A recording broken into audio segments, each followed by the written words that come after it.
Yo, yo, yo. This is Caleb Jones. This is Alpha Male 2.0, freedom-focused lifestyle design for men, dating multiple attractive women all at the same time with no lying, cheating, or drama long-term. Location-independent income through a location-independent business, the freest lifestyle available to the modern-day man in the collapsing era in which we live. Today is the fourth and final installment in a four-part series I have been doing a deep dive on each type of relationship you can have in the Alpha Male 2.0 universe. And today we're going to talk about if you live with your long-term girlfriend or if you are married, the OLTR marriage. I have a lot to talk about today, quite a bit. Hang on one second. Let me make sure that the technology is working the way I want it to. Okay. Hang on. I always get concerned when the numbers don't look right when I first start off. Yeah, there we go. Okay, now I see stuff. Great. Okay, cool. We'll get started in a minute or two. Do I have any announcements? So really quick, I'll talk about that later. Yeah, I'll talk about that later. Paraguay, a few other things, but we'll talk about those later. Okay, cool. Let me get my notes up here. Hang on. Oh, really quick. This is a podcast. If you prefer to listen to this as a podcast, I'm on the top 10 or 12 podcast platforms. This becomes a podcast within an hour or two of when I'm done with it on the live stream on YouTube/Facebook. And if you want that, you go to alphamale20.com/podcast. And all the podcasts. I'm on Spotify, I'm on Amazon, I'm on Google Podcasts, everything you can think of, I'm there. So feel free to go over there and do that instead of listening to this either on YouTube or if you want to do the video, YouTube as well. And by the way, these are also streamed to Facebook, the Alpha Male 2.0 Facebook page, as well as YouTube. So there you go. Yes, Doug Casey is correct. Yes, the Islam is beating Christianity hardcore. Islam will win what is called the forever war. Yes, Islam is kicking Christianity's ass. Yeah, I mean, Christianity is on the decline. Islam is on the rise. Yes, that is true. I mean, I can do a whole thing on that. I won't, but that's very true. Matter of fact, I can speak to this because I've been living 3 years now in a country with an Islamic government. And I'll give you the two quick reasons, really quick to summarize as fast as I can. This is not the topic today, obviously, but you guys asked. Two reasons why Islam is beating Christianity. Number one, Christians aren't serious. So most Christians, you say, are you a Christian? Yes, I'm a Christian. I believe in Jesus Christ. Yes, absolutely. When's the last time you went to church? They go, I don't know, 6 years ago. Christians don't take their shit seriously. Now, if you were to ask a Muslim, and if you are a Muslim or you know any Muslims, you know how this works. You would never ask a Muslim, when's the last time you went to mosque? If you did that, he'd look at you like you're crazy. He'd be like, I'm a Muslim. I go 5 times a week, dude. I was there yesterday. I'm going today at lunch. Why would I not go to mosque? I mean, even like teenage girls, Muslims, pray 5 times a day. And they do these things because they want to do them. That's the other thing. Christianity, they go to church because I got to go to church or I'm a sinner. God damn it. Yeah, well, no. Muslims want to go to mosque and they want to pray. They're more serious. So when you have non-Christian and non-Muslims looking at the two options, they clearly see the Muslims are more serious about it than Christians are, at least today's Christians, right? But that's the smaller reason. The biggest reason is that, and this is something that you will not understand if you're a Westerner, especially if you've never traveled internationally. You will not understand this at all. Matter of fact, I'm going to say this, and the majority of you who are Westerners are going to be very confused with what I'm going to say, and it's not going to make any sense to you. If you are more international, you will be like, yep, that's exactly how this works. Between the two religions, Christianity and Islam, Islam has let me back up. Here's the scenario. If you live in a Christian Western country like the United States, okay, and you see a non-Christian, non-Western move to the U.S., do you see these people ever, after living in the U.S. for a while, going, this Christianity thing seems really good. I think I'm going to check it out and be a Christian. This seems really good. Have you ever seen that in your fucking life? I haven't. I live in the United States for almost 50 years. Never once did I see this. I'm sure it happens. And they celebrate Christmas and shit. But they don't like, hey, this Christianity thing's pretty awesome. Looks really good. I have never seen that in my entire life of living 50 years in the United States. Okay? Now, do the reverse. You live in a Muslim country or a Muslim government country, like, a more liberal Muslim country, like here in Dubai, Turkey, Indonesia, Malaysia, the ones that aren't hardcore Muslim, but it doesn't matter. Westerners will move to a Muslim country, and this happens here in Dubai all the time. They'll move to the Muslim country, non-Muslim Westerners, okay? They'll move here, and then within a few years, they'll be like, or even less, they'll say, this Muslim thing looks pretty good. I'm checking this out. I'm looking into this. They do that all the time here in Dubai. They do it all the time in all these Muslim countries. Some of my FBs looking at this. I mean, people from like the US, Canada, Eastern Europe, they look at this Muslim thing and they go, looks pretty good. Why? The main reason why is A, Muslims are more serious. B, I'll summarize this and we'll get to our topic. Islam is a much better sales pitch. The sales pitch is better. All religion is BS. It's all bullshit. It's all silent programming. None of it's accurate. But if you look at the sales pitch for Christianity, if you were to boil down the sales pitch, is accept Jesus into your heart and he'll save you. That's basically it. Okay. And so a Christian trying to convert you is going to talk a lot about Jesus and God and Jesus and Jesus. Muslims don't do that. They don't mention Allah. They don't talk about Muhammad. When they talk about this to non-Muslims and try to recruit people, they say, live a more peaceful life. Live a happier life. Live a life of meaning. Be closer to your family, closer to your friends. Be a better person. And people go, ooh, that sounds pretty good. It's a better sales pitch. It is. I mean, I've seen these pamphlets in Dubai, like marketing Islam. They're great in terms of their marketing. I've read them and I know a little something about marketing. They're really good. And I've seen pamphlets in the United States trying to recruit Christianity. They're stupid. They don't make any sense. So yes, Islam is winning over Christianity. If you're comparing the two, absolutely yes. Doug Casey is right. Reason number 57. The Western world is collapsing. Yeah, it's great. Have you noticed this lifestyle you preach in terms of how one handles woman life is becoming more common in the West? Yes, as I predicted. Monogamy is getting so bad, more and more people are embracing these non-monogamous models. I've said this many times. Gen Z girls, the few Gen Z girls who actually have sex, a lot of them don't, but the ones who are having sex, many of them already have non-monogamous relationships already. I've talked about this, where they just tell their boyfriends, I'm going to hook all their guys. The beta boyfriend goes, okay. Yeah. As I predicted it would. Yeah. All right. Let's get on to the topics. I see your questions. I will answer those more as we go along. All right. Cool. Today, we're going to talk about OLTR marriage. What does that mean? That means it's not necessarily a marriage. That means last time we talked about your OLTR, which is your alpha male 2.0 version of a girlfriend.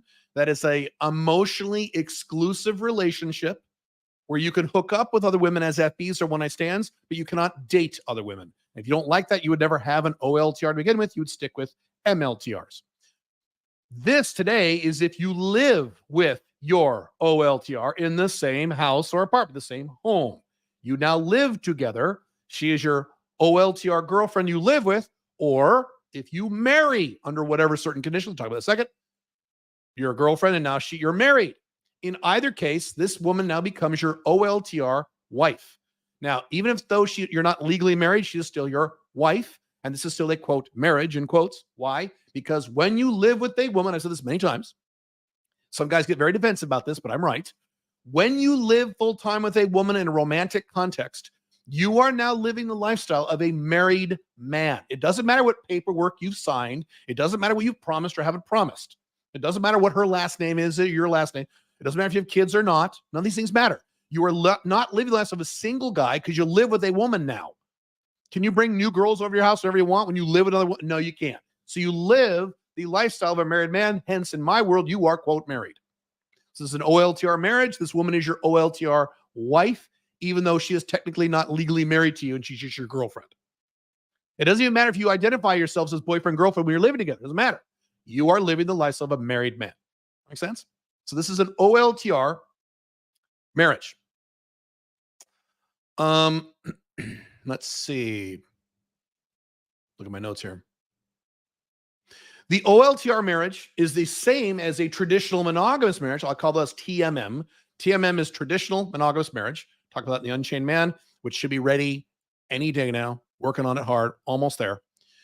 TMM is traditional monogamous marriage. That is when you marry a woman legally under the government which you exist, which is a terrible idea because now the government's involved in when you get divorced. Horrible idea, stupid.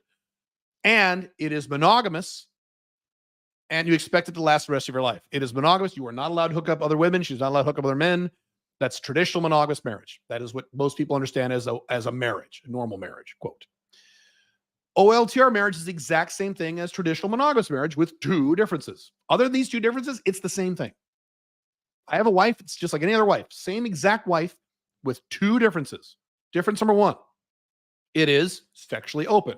You can have sex with women on the side whenever you want, as long as they're FBs or one-night stands, under any ground rules you agree to. And your wife can too if she wants. As I talked about in great detail last time, the vast majority of women in these scenarios do not want to do that, and they don't. Okay. Even if they have the option to, but she has to have the option or else it won't work. I talked about that last time. All right. That's the first difference. So now she can't ever say to you, well, if you don't do that, you're not getting any tonight. You go, okay, I don't care. I got an FPLC tomorrow. She can't use that threat of withholding sex from you like stupid monogamous guys have. Now you are not worried about whether or not she withholds sex because you get sex somewhere else. Or if she says no to sex, you want to have sex with your wife, she says no, which she is biologically wired to do once you live with her for about 3 years, especially in a monogamous arrangement. If she says no, you don't care. It's irritating, but it's no big deal. When I was married the first time in a TMM, traditional monogamous marriage, and I wanted to have sex with my wife at the time, my wife back then, my first wife, and she said no, it was a serious fucking problem because I wasn't allowed to fuck anybody else. So we had these giant fucking arguments like most married men do. It's stupid. Now, if Pink Firefly ever says no, she usually doesn't. It's rare. It happens, but it's rare. I go, okay, don't care because I'll just get it tomorrow. It's fine. Beautiful. And all these arguments that men and women have regarding sex, that's one of the biggest reasons for divorce, is that women don't fuck their husbands and the husbands go cheat and the women go, how dare you cheat on me? I'm like, sweetheart, how often did you fuck him? Hello. Anyway, you don't have that problem in an OLTR marriage because now she is not pressured to have sex with you whenever you need because you have other sexual options. It actually helps the wife as well. Many wives go, oh, this is actually kind of nice. Some wives go, I don't like he fucks the women, but it is kind of nice. I don't have to worry about him bitching and moaning at me when I don't want to have sex with him. Matter of fact, I've talked about this, how my first wife, toward the end of our marriage, would make jokes about, could you just have an affair with one of the other wives in the neighborhood so I don't have to fuck you?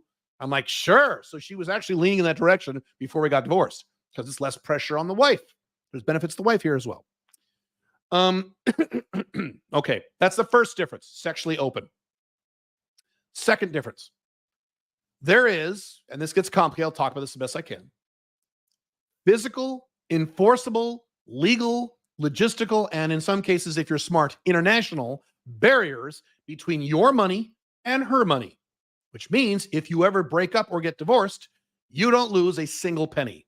Unlike TMM, you lose thousands upon hundreds, in many cases, hundreds of thousands, sometimes millions of dollars. Not just child support, but alimony and communal property, which means a fancy way of saying she gets half. And as Phil Hartman famously said, you don't get half, you get a third. You get a third, she gets a third, the attorneys get the other third in a TMM. Stupid. And we're looking at 76+%, actually more than that now, 76+% divorce rates, which means you're almost guaranteed to have this problem. So if I got divorced from Pink Firefly, I've said this many times, it would cost me about $150 for a filing fee, and that's it. I could give her money if I wanted to and that'd be my choice. That's okay. But I would not be forced to give her any money because it's an OLTR marriage. So now I'm protected. So now your wife can't say, you better do this or I'll divorce you, take half your money, which a lot of women do. She can't make that threat. She gets divorced. She loses. She gets nothing. Or in some cases, very little, whatever you negotiate in terms of the enforceable paperwork, talk about in a minute. So those are the two differences. So now the two threats that a woman can make to you in a TMM, traditional marriage, you better do what I say, I won't fuck you, or you better do what I say, I'm going to divorce you, take half your money. She can't say any of those things anymore. Now, why would a woman agree to all this? We've covered that in the prior 3 sections of this series. You're an alpha male 2.0. You don't give her any drama. You don't tell her what to do. You make her feel good during sex. Name the number of men she's dated who had that. You've kept your attraction very high. Certainly, she can benefit from you financially while you're married. So Pink Firefly obviously benefits from me financially. I'm a high-income guy. She benefits financially from me by being married to me, of course. Sure, she'll lose that if we get divorced, but she benefits while we're married. So now she has incentive. Here's another thing, too, that a lot of guys don't remember or don't realize. Women now have a benefit to keep the marriage going in a happy way. Whereas women have no incentive in a TMM. If you get divorced, she gets half your money, plus you got to pay her child support. So she doesn't care.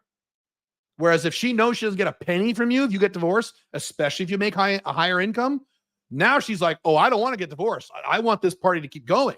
So she'll go out of her way to make sure the marriage works. Are you guaranteed to make the marriage work? No. People with OLTR marriages get divorced just like people with TMMs. The difference is the damage that is caused to you as a man when the divorce occurs. I have never said that if you get an OLTR marriage, you never get divorced. No, people break up. Happens. But when guys break up in an OLTR marriage, nothing happens. They lose no money and they keep getting laid with their FBs. Whereas when guys get divorced in a TMM, it destroys their lives. Slight difference. Right? Okay.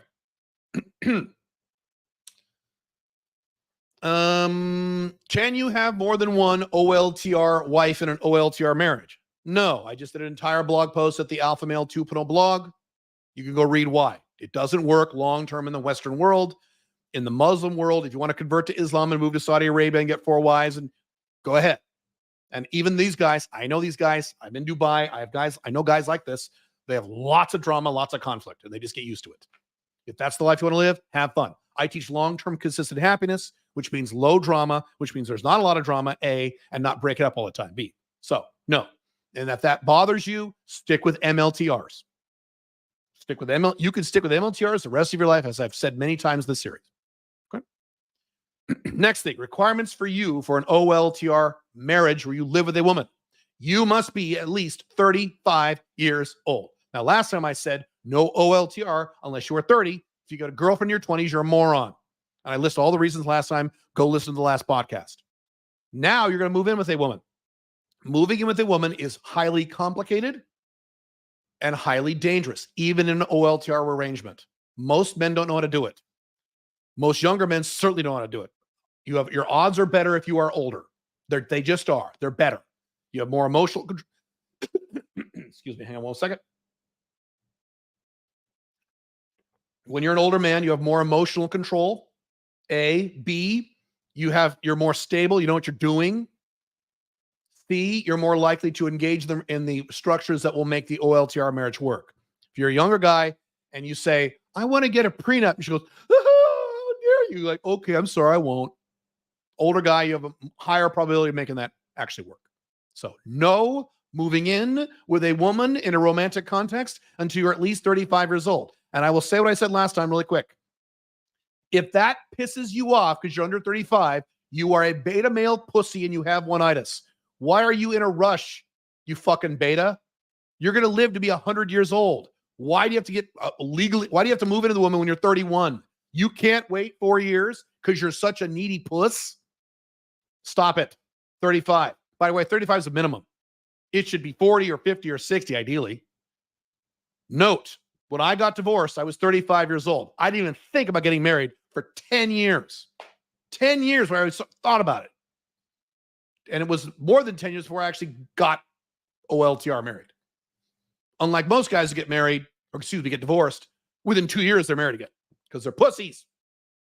All right. Women, what is the qualifications that the woman needs to have? Well, the first one is she has to be your OLTR and has been your OLTR for at least a year. Now, in the last installment of this series, I talked through all the requirements, many of them, that women need to be your OLTR girlfriend. And I talk about how the vast majority of women you fuck or date or have sex with will not qualify. So this is a woman who's qualified for all that shit, and you've dated her as an OLTR for at least a year. Pink Firefly was like 2.5 years as an OLTR. It's a long, long time. I postponed it twice. Us moving in together. She was upset. Like, but I want to move in. I'm not rushing this thing. So for me, it was 2.5 years. Longer the better. And again, if that makes you upset, you are a beta male with one-itis. Why are you being a pussy? What's the rush? Okay. 1 year, and you watch her carefully for that year.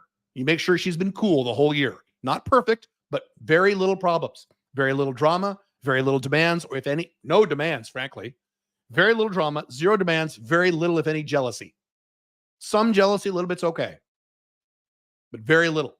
If you've had all kinds of problems over that year, she does not qualify for your OLTR wife. You need to find someone else to move in with. There's no rush. Let's see. And again, to repeat what I said last time, the vast majority of women you date or have sex with will not qualify for any of this. Keep them as FBs or MLTRs. Okay? And you need to make peace with this. A lot of you guys haven't. A lot of you guys fall in love the third, fourth time you have sex with a woman because she's so great. You start thinking about making her girlfriend your wife within a month or less. You guys are still doing this. As testosterone levels drop in the Western world, as more beta males appear, you're going to have more and more of this. That's just going to destroy you, dude. All right. Now, let's talk about protecting your finances in an OLTR marriage. You need, so I'm going to cover legal, if you get legally married, if you don't get legally married, because they're both marriages, like I talked about earlier, okay? If you live in the collapsing Western world, you need to do this. If you live outside the collapsing world in a country that does not have or enforce palimony or alimony or communal property laws, like pretty much anywhere in South America, not quite, but close, various countries that don't enforce this stuff, then you don't have to worry about any of this stuff. You can move in with a woman and not worry about this stuff. If you live in Ecuador, live in Colombia, you don't need to worry about this stuff. You live in the collapsing USA or cuckoo Canada or suicidal Europe or authoritarian Australia, and that's where you want to stay. Don't know why you're doing this, but all right, psycho, fine. You have to do everything I'm about to talk about. If you move in with her without marrying her, you need an enforceable, let me say that again, enforceable, let me say that a third time, enforceable cohabitation agreement. This is the equivalent of a prenuptial agreement when you're not married. So she can't take your stuff or is entitled to your money if she moves out after 5 years, or common law marriage, things like this. In the vast majority of the modern day collapsing Western world, you cannot get an enforceable cohabitation agreement. They won't do it. They'll offer you, you can get a cohab. Let's call it cohab for short. You can get a cohab, but they don't enforce it. She takes it to court, especially if you have money. The court might throw it out. Now, cohabitation agreements are more enforceable than prenups. Talk about prenups in a second. But you need to make sure it's enforceable. How do you do this? You talk to an attorney before she moves in. You big pussy. Don't be in a rush. You talk to an attorney in your family or divorce attorney in your town, your local city where you live, in the city where you live, not on the other side of the country, the city where you live, because these are regional, okay, based on your state, province, whatever. Are cohabitation agreements enforceable in court? If I have a girlfriend and she moves in with me and then 5 years later, 10 years later, she moves out and she challenges it in court, will it be enforced? If the attorney says, yes, they're enforceable here, great. If the attorney says no, or, oftentimes they're not, no, you cannot move in with a woman in that city. I'm sorry. Move somewhere else or live alone. Okay. Or have an MLTR or OLTR. You spend three days a week with three days on, 3 days off, something like that. Separate homes. Okay. Now, if the attorney says, that means no, you cannot move in with a woman in that city. You're a psycho if you do. There's no rush. Move to another city or another country, even better, or don't move in with her. Just spend a lot of time with her as an OLTR. That's fine. Okay. If you are legally getting married, if you're going to legally get married, which you don't need to do, but I know some of this is going to fall on deaf ears. Some of you guys just want to get married. All right, fine. If you want to get legally married, then you need to get an enforceable, let me say it again, let me say it a third time, an enforceable prenuptial agreement. Now, in most provinces, states, countries, cities, it's not called a prenuptial agreement. Every state, province has a different name for this paperwork. So I'm going to call it the paperwork, okay? Prenuptial paper. That's usually what I call it, prenuptial paperwork. And I'm going to say this. In the vast majority of the modern day 2020s collapsing Western world, you cannot get an enforceable prenuptial agreement. You can't get them. If you live in California, you can't get one. Sorry. Why do you live in California? If you live in the UK, you can't get one. You live in Australia, you can't get one. They are not enforceable. You can get in these places and many other states and provinces and other countries. You can get a prenuptial agreement, Some stupid asshole divorce attorney will sell you one for $3,000. It's useless. So you could get one, it won't work. In most jurisdictions in the collapsing Western world, if you get divorced, she will walk right into an attorney, divorce court and say, I challenge this. This isn't fair. He's not giving me money. He makes $120,000 a year. He's not giving me any. And divorce. And the feminist judge will take one look and light it on fire and say, you're right. And she'll say, pay up or you go to prison. You can only get a prenuptial agreement if it is enforceable in court. How do you know? You ask a divorce attorney or a family attorney. If my future wife divorces me after 20 years, whatever, give them a long number of years. Hang on a second. If my wife divorces me after X number of years and she gets a good divorce attorney and challenges this in court, will it be enforced by the laws, the local laws, or not? Same thing. If they say no or well, that means no. You can't do it. You can't get legally married. Sorry, move. Or don't get legally married. If they say absolutely yes, as long as you do these things, yes, and there's precedent for this, they can cite precedents, then you're good. There are some jurisdictions you can pull this off. Most you can't. Be aware of this. And again, if the attorney says no, listen to me on this. Some of you are going to have this go in one ear and out the other. If the attorney says no or, I don't know, which means no, do not get legally married to a woman in that jurisdiction. If you proceed, you deserve everything that's going to happen to you. You're a beta male pussy. Don't get legally married. Move in with her with an enforceable cohab, or don't move in there, or move to another place in the world where this is not enforceable. If I married someone, if I had a Western marriage here in Dubai, I wouldn't have to worry about this stuff. For example, okay? Anywhere in South America, you're probably fine. Africa, okay? I'm not an attorney. You work with an attorney. Okay, now. Next. She has to sign the prenuptial paperwork, prenup or cohab, at least 6 months before she moves in or there is a wedding, whichever happens first. A year is better. Why? Because one of the things they can do is they can challenge the prenuptial paperwork and say, I signed it under duress. If she signs it like a month before the wedding, she can say, I signed it under duress. And the court will say, yeah, she signed under duress. If you do it 6 months or a year, Pink Firefly signed hers a year before we ever moved in. She can't say that. You're not under duress if you have a year to think about it. No. Next thing, the prenuptial paperwork has to be witnessed by her own attorney that she pays for and works with, and that you don't. You cannot hire this attorney. You cannot pay for this attorney. If you do, it violates the enforceability of the prenuptial paperwork. The reason for this is she'll sign it, and the attorney will sign it, and they witness it. And then you'll sign it, your attorney will sign it, and witness it, you get it notarized.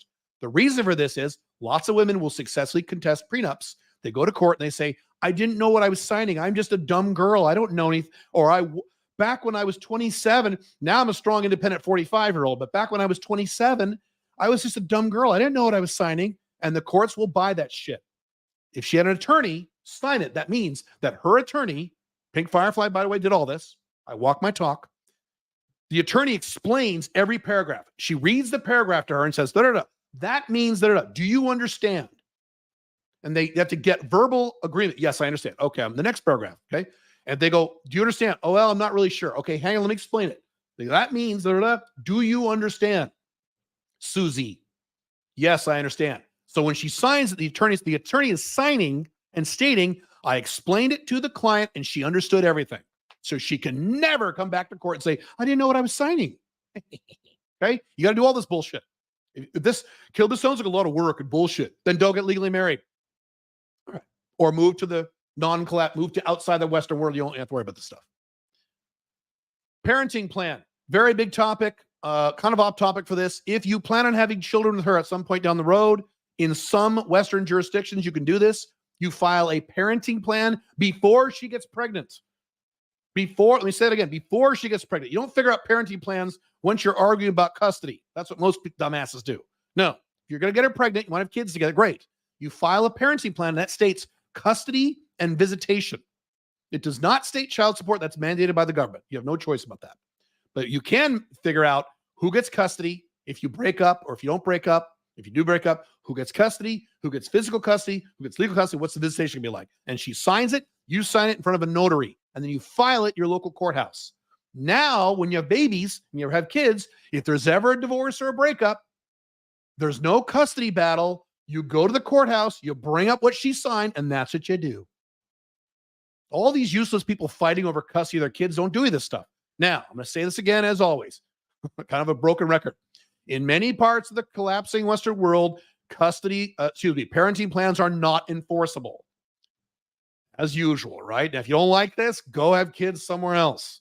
How do you know? Ask your attorney, family attorney, divorce attorney. Hey, if I file a parenting plan and she contests it when we break up later in 6 years, we have 2 little kids, can she violate the da-da-da? The attorney will say yes, no, or maybe. And maybe means no. Okay. All right.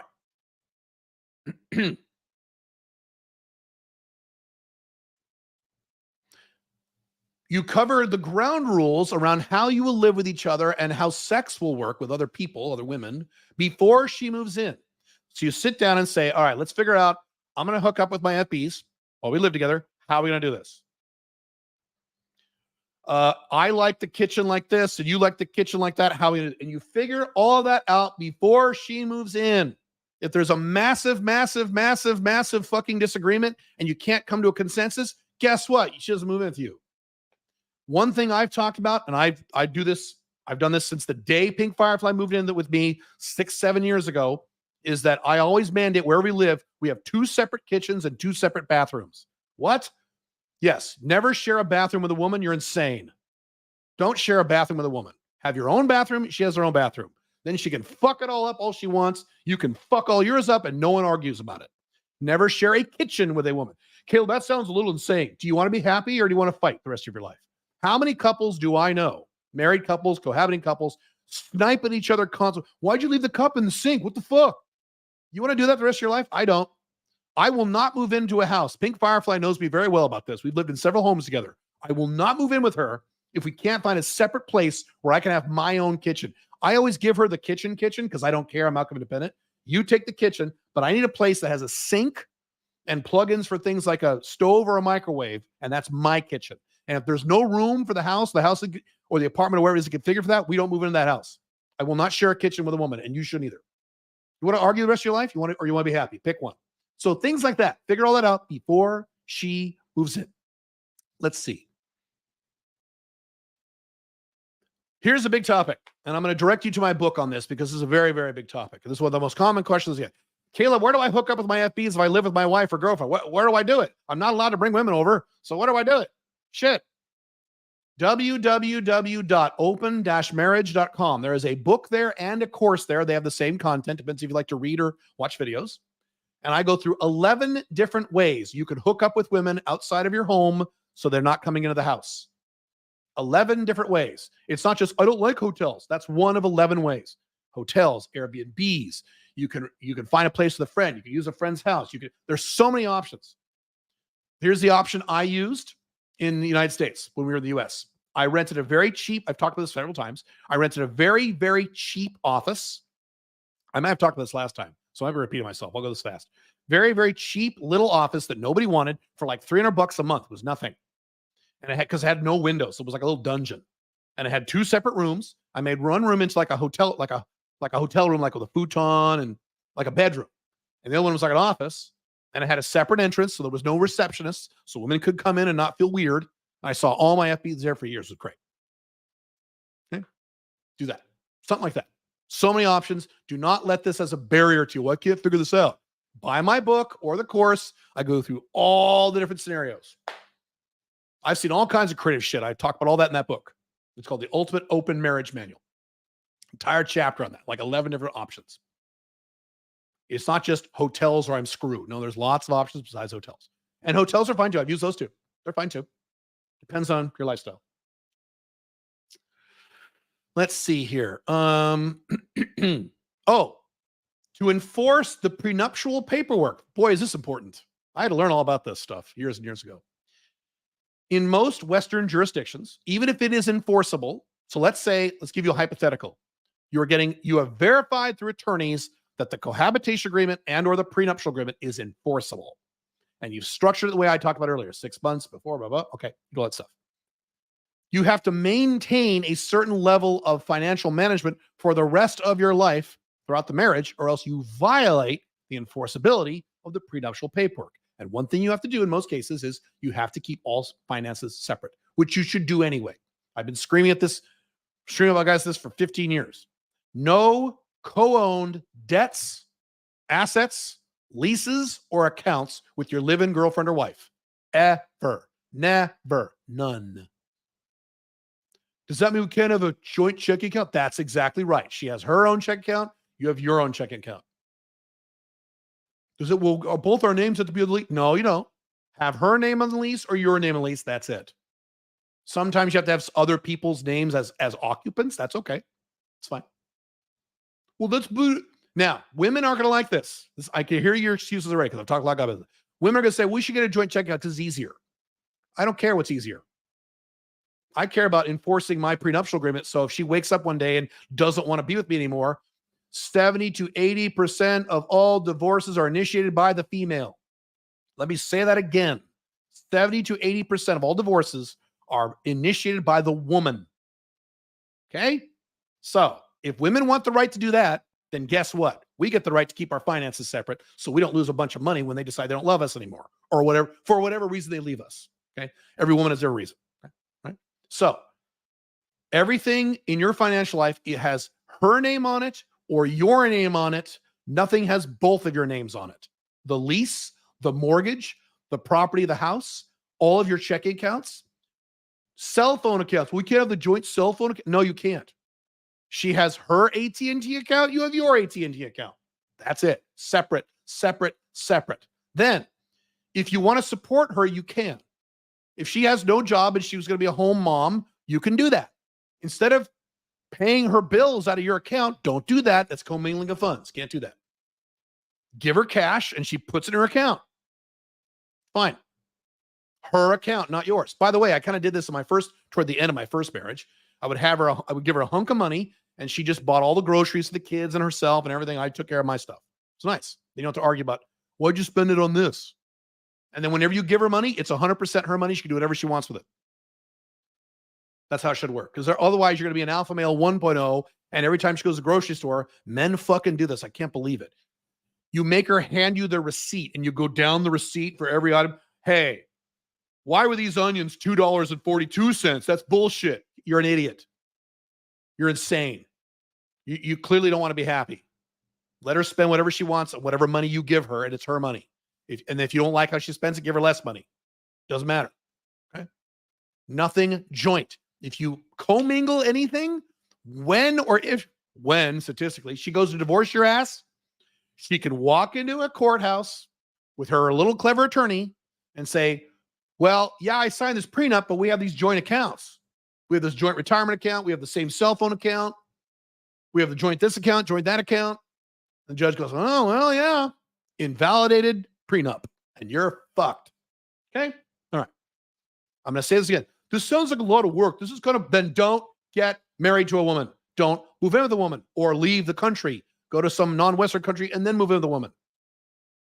Don't use this as an excuse. Just do it anyway in a Western country where it's going to destroy your future in 15 years. All right. Trauma management. One of the biggest challenges when you live with a woman, I've talked about this for many years even before I married Pink Firefly, is the most effective technique you have to manage trauma is the soft next, which I've talked about on this channel, in my books, on my blogs. Go look it up and read it. It's the most effective thing you have to manage trauma with a woman that you're dating. When you live with a woman full time, you cannot soft next her anymore. It is not possible to soft next a woman you live with. Guys think that the silent treatment is a soft next. It's not, because you're still there. It's not a soft next. And some real pussies will say, you can leave and go get a hotel room. You know, you can tell her that you're mad at her and you can leave your own home and you get a hotel room. The most beta male thing I could possibly think of. She should leave your house. You're going to leave your house with her, go get a hotel room because you're a big puss. That is not a soft next, because she knows you have to come back. She knows it's your house. See how this works? So you give up your most powerful weapon as a soft next when you move with a woman. Be aware of this. So what am I supposed to do then? There is another procedure. I'm not going to talk about it today. It's too complicated to get into. I might do another video on this someday. Maybe. Instead of a soft neck, it's called a DCP, Drama Corrective Procedure. It is in the book, The Ultimate Open Marriage Manual, at www.open-marriage.com. It is a 7-step procedure where when she's mad at you, you do these 7 steps and hopefully it'll work. Sometimes it doesn't, sometimes it does. Not as effective as a soft next, but that's what you give up by living with a woman. But it's still pretty effective. It's a 7-step thing. I'm not going to go through it. Maybe I'll go through it some other time. Okay. So just be aware of this. And now, what if she keeps giving me drama? You leave her, you kick her out. My wife, I love Pink. I've said this many times. I'm going to say it again. I've been very consistent about this. And Pink Firefly knows I feel this way. She's been with me for 10 years. She's well aware of how I feel about these things. I love Pink Firefly. I love my wife. I love her more than I've ever loved a woman. I love her more than I've ever loved. She's amazing for me. If she started giving me drama on a regular basis, she'd be out of my house within 48 hours. Out. I wouldn't leave. She'd leave. And I've said this many times. A woman keeps screaming at you. You say, I'm going to leave you. You say, can I help you pack? So just because you love a woman, just because she's the most wonderful woman in the world, just because she's the mother of your children, doesn't mean you just put up with shit for the rest of your life. If drama becomes, I'm talking here about drama that is a pattern of behavior, not every once in a while. Every once in a while, someone has a bad day. That's okay. Does Pink Firefly never give me drama? No. But it's over the last 10 years, it's pretty fucking rare. If it's a pattern of behavior, she's out. And I don't lose any money because she signed the enforceable paperwork and I keep having sex with my FBs. Now, Pink Firefly got divorced. We would still have sex because we'd still be amicable. Okay, it's another benefit of being an alpha male 2.0. But you get my point. Okay? Moving in with a woman does not give her a license to scream at you the rest of her life. You big pussy. That's what most men do. Most men who live with a woman, more than 60%, and this isn't a Western thing, this is all over the world. The vast majority of men I know who live with a woman full-time in a romantic context, live in girlfriend or wife, put up with nonstop fucking drama all the time. And they just put up with it because they're men. Men are pussies about this. Out the door in 48 hours. Out. You give her 1 or 2 warnings, of course. If you need to work on it, you go to marriage therapy. Sure, you can work on it, but you're not going to work on it for a year, few weeks. No improvement. She's out. Well, Caleb, now this is what a woman would say if she's watching this, or maybe you're a woman listening to this, you might have to think of this. Well, what if it's his fault? What if he's being an asshole? Still out. Why does she want to be married to an asshole? She should say, fuck you, you're an asshole, I'm leaving. I'm going to go marry a nice guy. And then he has the decision to change or not. Either way, she needs to be out. If you have one-itis, you can't do that. You'll just put up with her ass. Okay. Let's see here. Threesomes. Caleb, I want to do threesomes. Can I do threesomes with my OLTR wife? Absolutely. You betcha. My wife and I have done all kinds of fun stuff. Now, as many of you know, my wife is not into threesomes. My wife is into watching me have sex with other women. Yes, I have a very hard life. Yes. Why are you guys doing monogamy? You monogamous guys, what the fuck are you doing? So anyway, that's what we have. Some guys do threesomes. Some guys do all kinds of stuff. Some guys do threesomes where the woman, your wife, is not bisexual. So you're having a threesome, but the women aren't doing stuff to each other.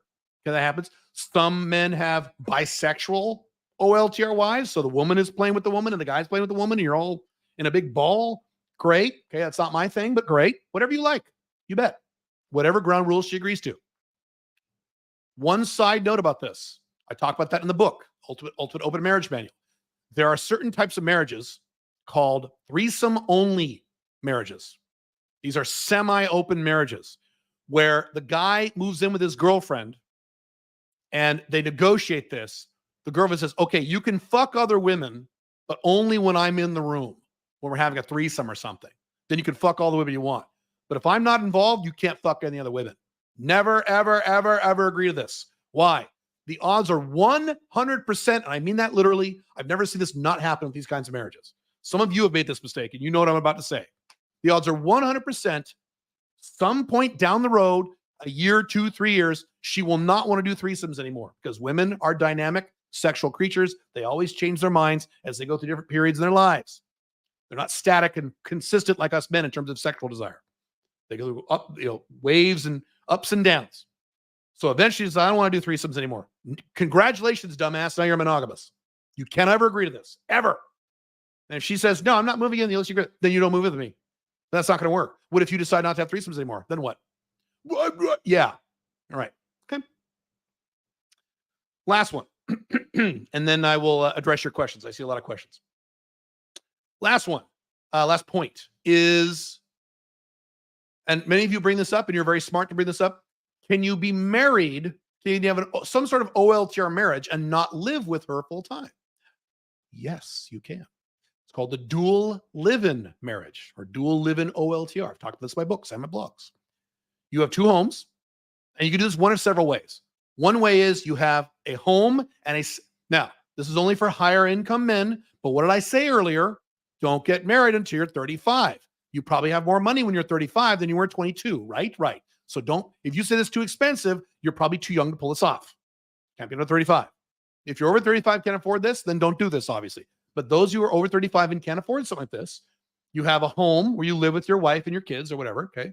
You have a second home, two homes. You don't rent out either home. They're both full times.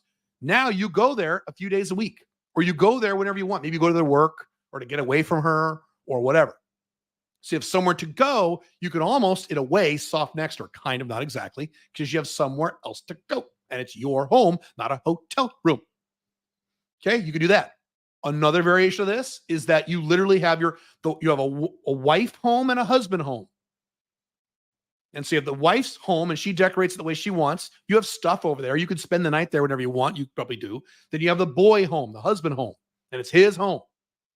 And your wife might spend 3-4 nights a week at the husband home, and you might spend 3-4 nights a week at the wife home, or 1 week on, 1 week off, whatever works for you guys.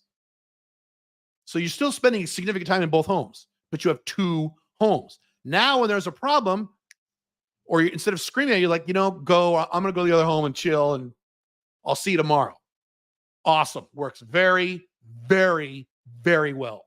There are a lot of monogamous, very old people who do this, where they're like in their 60s, 70s, 80s, and they're widows or widowers, and they remarry some old lady or old man, but they keep their homes. Great. Works great. And again, you would discuss this before she becomes your OLTR as part of the OLTR talk, which we talked about last time. One of the negatives of being with me, sweetheart, is we're never going to live in the same home. Even if we get married and have kids, we're going to have two separate homes. I'm going to have a man home and a girl home. And I'll probably spend a lot of time with the girl home, but I'm going to maintain two homes. If that's a deal breaker for you, don't be my girlfriend, go date someone else. So you don't spring this on her later. She doesn't know what she's getting into. A lot of women, especially modern day, strong, independent Western types, will agree to that. If they don't, you say, I thought you were a strong, independent woman. What's the problem? Yes, it costs more money, but there's lots of benefits. Lots of benefits. There's no downside other than the cost. Let's see. That's it. That's the gist of the OLTR marriage. And I'm going to now cover your questions. I see lots and lots and lots of, my God, look at the fucking questions. Oh my God. Jesus Christ. All right, hang on. Good Lord in heaven. Let's see here. I remember you said your 40s was better than your 30s in terms of quality of girls you're dating. Yes. Well, that's not exactly what I said, but that is true. I said something a little different, but yeah, I get the gist. What do you think is the main reason, logical explanation for this? Because Rollo said a man peaks in his 30s. Well, if Rollo said it, then it must be correct, because Rollo can't ever be wrong. Rollo, I disagree with him completely if that's what he said. I don't know if that's what he said. A man peaks not physically. He might have been talking about physically. I'm not talking about physical. A man peaks in terms of SMV in his 40s, not his 30s. Nowhere near his fucking 30s. Men in their 30s are damn near basically like men in their 20s these days. No. In terms of your income, maturity, attractiveness as a man, not physical attractiveness, emotional control, overall SMV, it peaks in your 40s, because in your 50s, you start aging more. So, no. 40s was a paradise compared to my 30s. My big goal right now is to make my 50s better than my 40s. I'm 51. That's going to be difficult. That's going to be really hard, but I'm going to do it. So, yeah. What do you think of men who claim I've been with my wife monogamously for 10 plus years and I still can't get enough? I just find that to be extremely difficult to believe. Sexual variety is essential. A, some of those men are lying. Yes, a lot of those men are lying because they're saying what they're supposed to say. B, there are some men who are telling the truth. It's called the exception to the rule. About 6% of monogamous marriages work. 6%. So they could be in that 6%. C, the other question you ask is, and you have to do this when he's away from everybody else, can't do this in a group, and he's very relaxed, hopefully you've had a beer or two. So you've never gotten sexual with any other woman the entire marriage of 20 years? And you look at it like this. And if he goes, well, then it wasn't monogamous, was it? So you ask him that. Or if he says, that's right, I never have. Your wife has never been sexual with any other man? You've been married 20 years. She's never been sexual. There's never been a problem or an incident ever, even if they go, well, I mean, there was this one. Oh, it wasn't monogamous, then was it? There's the answer. Why do you think a lot of women still view playing video games as loser? I don't disagree with that. Depends how often you play them. Low value, unmasculine behavior as compared to other hobbies for men. I talk about this in the new Unchained Man. There are attractive masculine endeavors, hobbies. There are attractive masculine hobbies and unattractive masculine hobbies. Two women. If you're a martial artist, kind of attractive. If you're really good at building websites, is that attractive to women? No. Okay. If you're a chef, you know how to cook, attractive to women. If you're really good at playing video games, unattractive. Because it's a nerd thing. That's why. Do you think in order to be good with women, you have the ability to tame a brat? No, that's a terrible idea. Seems to like the seduction POA community views it as a rite of passage. Yes, the seduction POA community, which I came out of, I was a core part of that community for many years, doesn't view drama as a negative.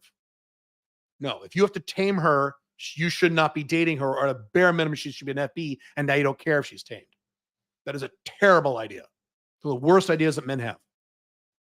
These are men who like drama or don't want to be happy or are very dysfunctional. Yep.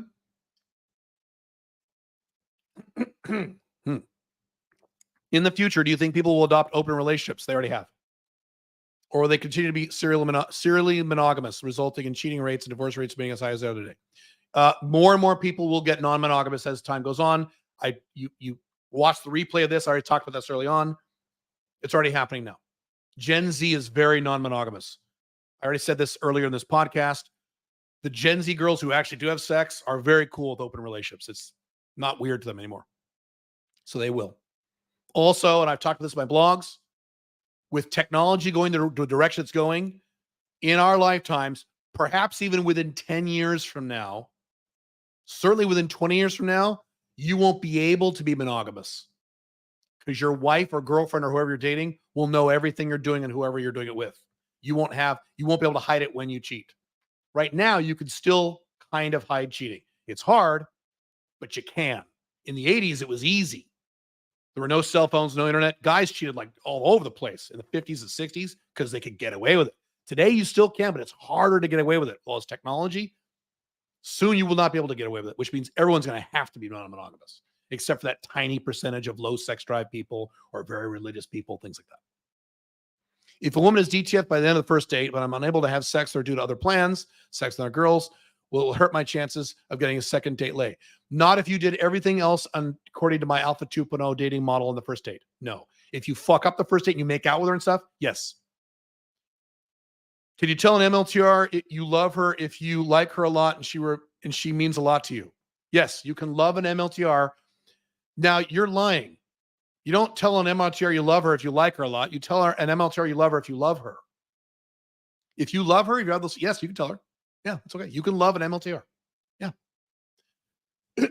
Even if she's not a high-end MLTR. Well, then it's a little risky.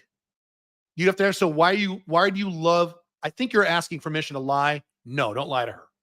If you really do love her, why is she not a high-end MLTR? But yeah, I mean, technically, yes, you could love an MLTR who's not a high-end MLTR. Yes.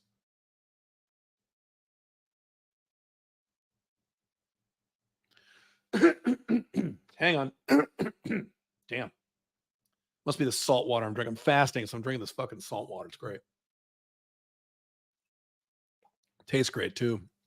You always say one-way open relationship wouldn't work in the West. Not more than about 9 months. Correct. Short term, you can. Yeah. What about Latin America and Southeast Asia? Latin America, definitely not. Hell no. You make me laugh. Those women are hornier. So no. Southeast Asia, maybe it would depend on various factors. I don't know about Southeast Asia. That's a gray area. Latin America, fuck no. Horniest women on earth. Not literally. That would be the Philippines. Have you ever gotten hit on by men? No, I have not. I think to get hit on by men, you have to put out kind of a gay vibe. Do I put out a gay vibe? I don't think so. How deep can your feelings grow for an MLTR? Can you love her? You already asked that question. Yes. Is that you? Yeah, same thing. Yes, you can love her. Would you consider a soft next for a new FB just after lock-in, refuses to come over for sex, or cancels last minute? I follow the cardinal rules. Cancels last minute, no. That is normal. Welcome to women, especially if she's young. No. You just make a mental note. Then she does it again, you have a discussion. You say, look, my schedule is kind of important to me. And so twice now you've canceled last minute. If you do that again, I have to make a judgment call on who I spend my time with. Don't say, don't cancel me again. That's Alpha 1.0. Have you ever gotten requests by men to have sex with their wives' girlfriends? Yes, I have. But I've not done it. Have I? Let me think. No. Yes, at least twice I've had men say, you want to fuck my wife? You want to fuck my girlfriend? Yes, at least twice. Mm-hmm. I never did it. I don't know why. I have to think she's hot. What if I don't think she's hot? So no, I have not done it, but I have had requests. Yes. Is it a net benefit or a negative that we have so many betas from the perspective of women dynamics? One leads to lower competition. The other leads to women having inflated egos and an infinite attention. I have analyzed this in my blogs because they're both accurate. It depends on the age of the woman. Okay. So if the line is 33, over 33 women like betas because they're looking for betas as a provider hunter. So if you're looking for a woman over 33, more betas is harder for you because it's more competition, kind of. Although you're not a beta, I don't consider betas competition. But yes, women get this entitled sense, especially over age 33. Below under 33, betas are usually a turnoff for women, so they're not really a competition. It's not really a problem. So it's only a real problem when you get to the over 33 and she demands 5 dinner dates before you have sex because the last 5 guys she went on dates with who are all betas, they bought her steak dinners. So why can't you buy her a steak dinner? That's an issue. But it's only for women over 33 or provider hunters, generally speaking. Good question. Once I saw a really pretty blonde country girl with a country accent. Would you date a hot chick who has a country accent? Dude, I did. Oh, cowboy chicks are great. Are you fucking kidding, dude? Years ago, she was great. I dated a cowboy chick because I have some hicks in, who moved from like Oklahoma and shit like that, Yeah, she was a total cowboy girl with a cowboy, cute little blonde. Oh, she was great. Loved her to death. Dated her for years. And she would, matter of fact, she was like, we were talking about cowboy hats. And she was talking about how men, when they wear that cowboy hat, looks so good. Men look so fine in that cowboy hat. Shit. I said, I should get a cowboy hat. And she looks at me, she goes, no. So what the fuck? That was awful fast. No, what are you talking about? No, she's like, no, you couldn't do that. So what do you mean? I'm too city-fied. You're too much of a city slicker, Mr. Businessman. So yeah. I said, that's bullshit. I've seen Yellowstone. Wasn't Yellowstone back then, but I've seen Lonesome Dove. I've seen cowboy movies. I could totally put on a cowboy hat and put on my Wrangler jeans, put on my shit kicker boots, my big belt buckle from Texas, and I'd take you out in my pickup truck and my gun rack, and we could go see Garth Brooks, and we could have hot wings, pickups, hot wings, gun racks, and we could listen to music. We could listen to country western. There's a tear in my beer. I could do that. Shit. And then after that, sweetheart, we go home. We have a romantic evening. You know what we watch on TV? We watch NASCAR. And then she's looking at her face like, Stop making fun of people like me. I said, I don't make fun of anybody. What are you talking? I never make fun of any group of people. What are you talking about? So yes, here's a little hint, dude. I live in an international lifestyle. Every woman I have sex with, other than my wife, has a thick foreign accent. 100%. Okay. Minus the FBs I see when I'm in the USA, which is less and less these days. Every woman I have sex with on a regular basis has a thick foreign accent. Right, not right this minute. Well, actually, no, this is still true. Some of the women could barely speak English. Need Google Translate. I don't care. Is she hot? Is she low drama? She's in. I don't care what accent she has. Who gives a fuck? Even if it's a Southern accent, I don't give a fuck. Does your OLTR have to be included in threesomes? No, mine doesn't. No, you can do whatever you want, whatever you both want. She says she doesn't care about me having FBs. She just doesn't want to be involved. Okay, some women are like that. It's fine. Wouldn't it be cool if she was into it? That's your problem. If you really want a girlfriend who you want involved in your threesomes, you should have figured that out. I don't know if she's your OLTR or not. You should have figured that out before she was your OLTR. Now you're fucked. You should have. If she's your OLTR, you already made the mistake. Now you have a decision to make.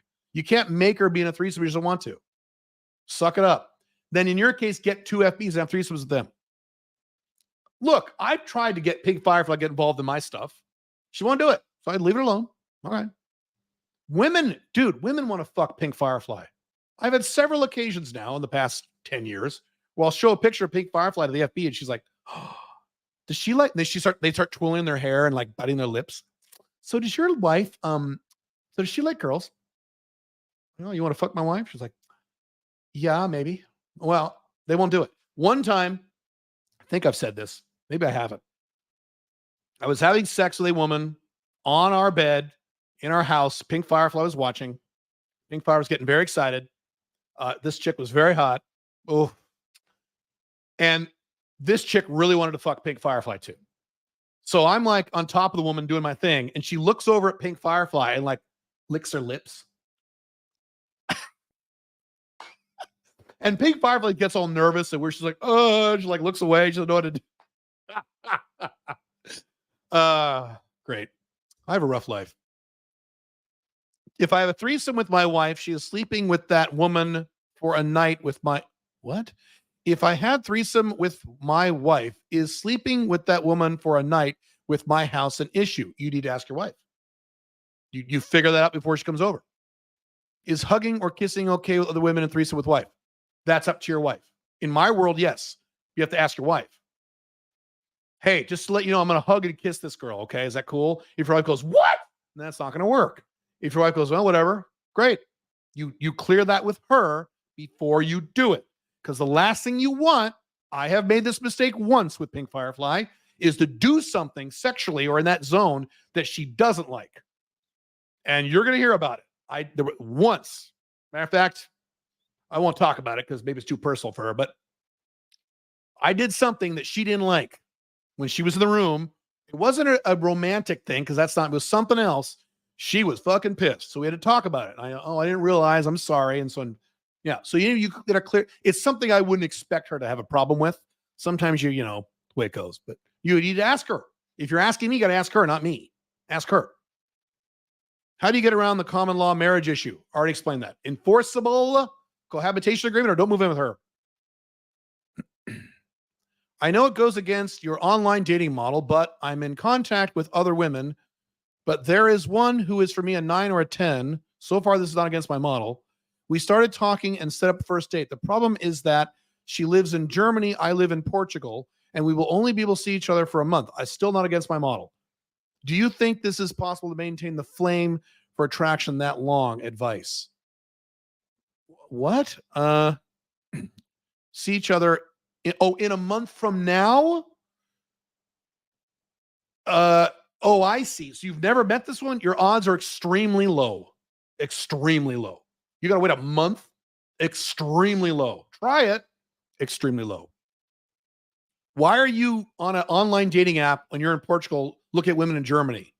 Or does she say she was in Portugal and then she said, oh, by the way, I'm in Germany? I know that happens sometimes. Your odds are extremely low. Don't get one-itis for a girl you never met. You should be banging excuse me, should be having sex with at least 3 other women right now. 2 at least. Have you done doggy with a woman when she was wearing a thong or a dress? Thong, no. Thongs are disgusting to me. It's like butthole floss. No. Dress, of course. Many times. Wearing all kinds of things. Not thong. I don't like thongs. Why would anyone get legally married even with a good prenup? Betas, pussies, weird scenarios. Sometimes you have weird scenarios where it's more enforceable if you get married. There are weird jurisdictions like this.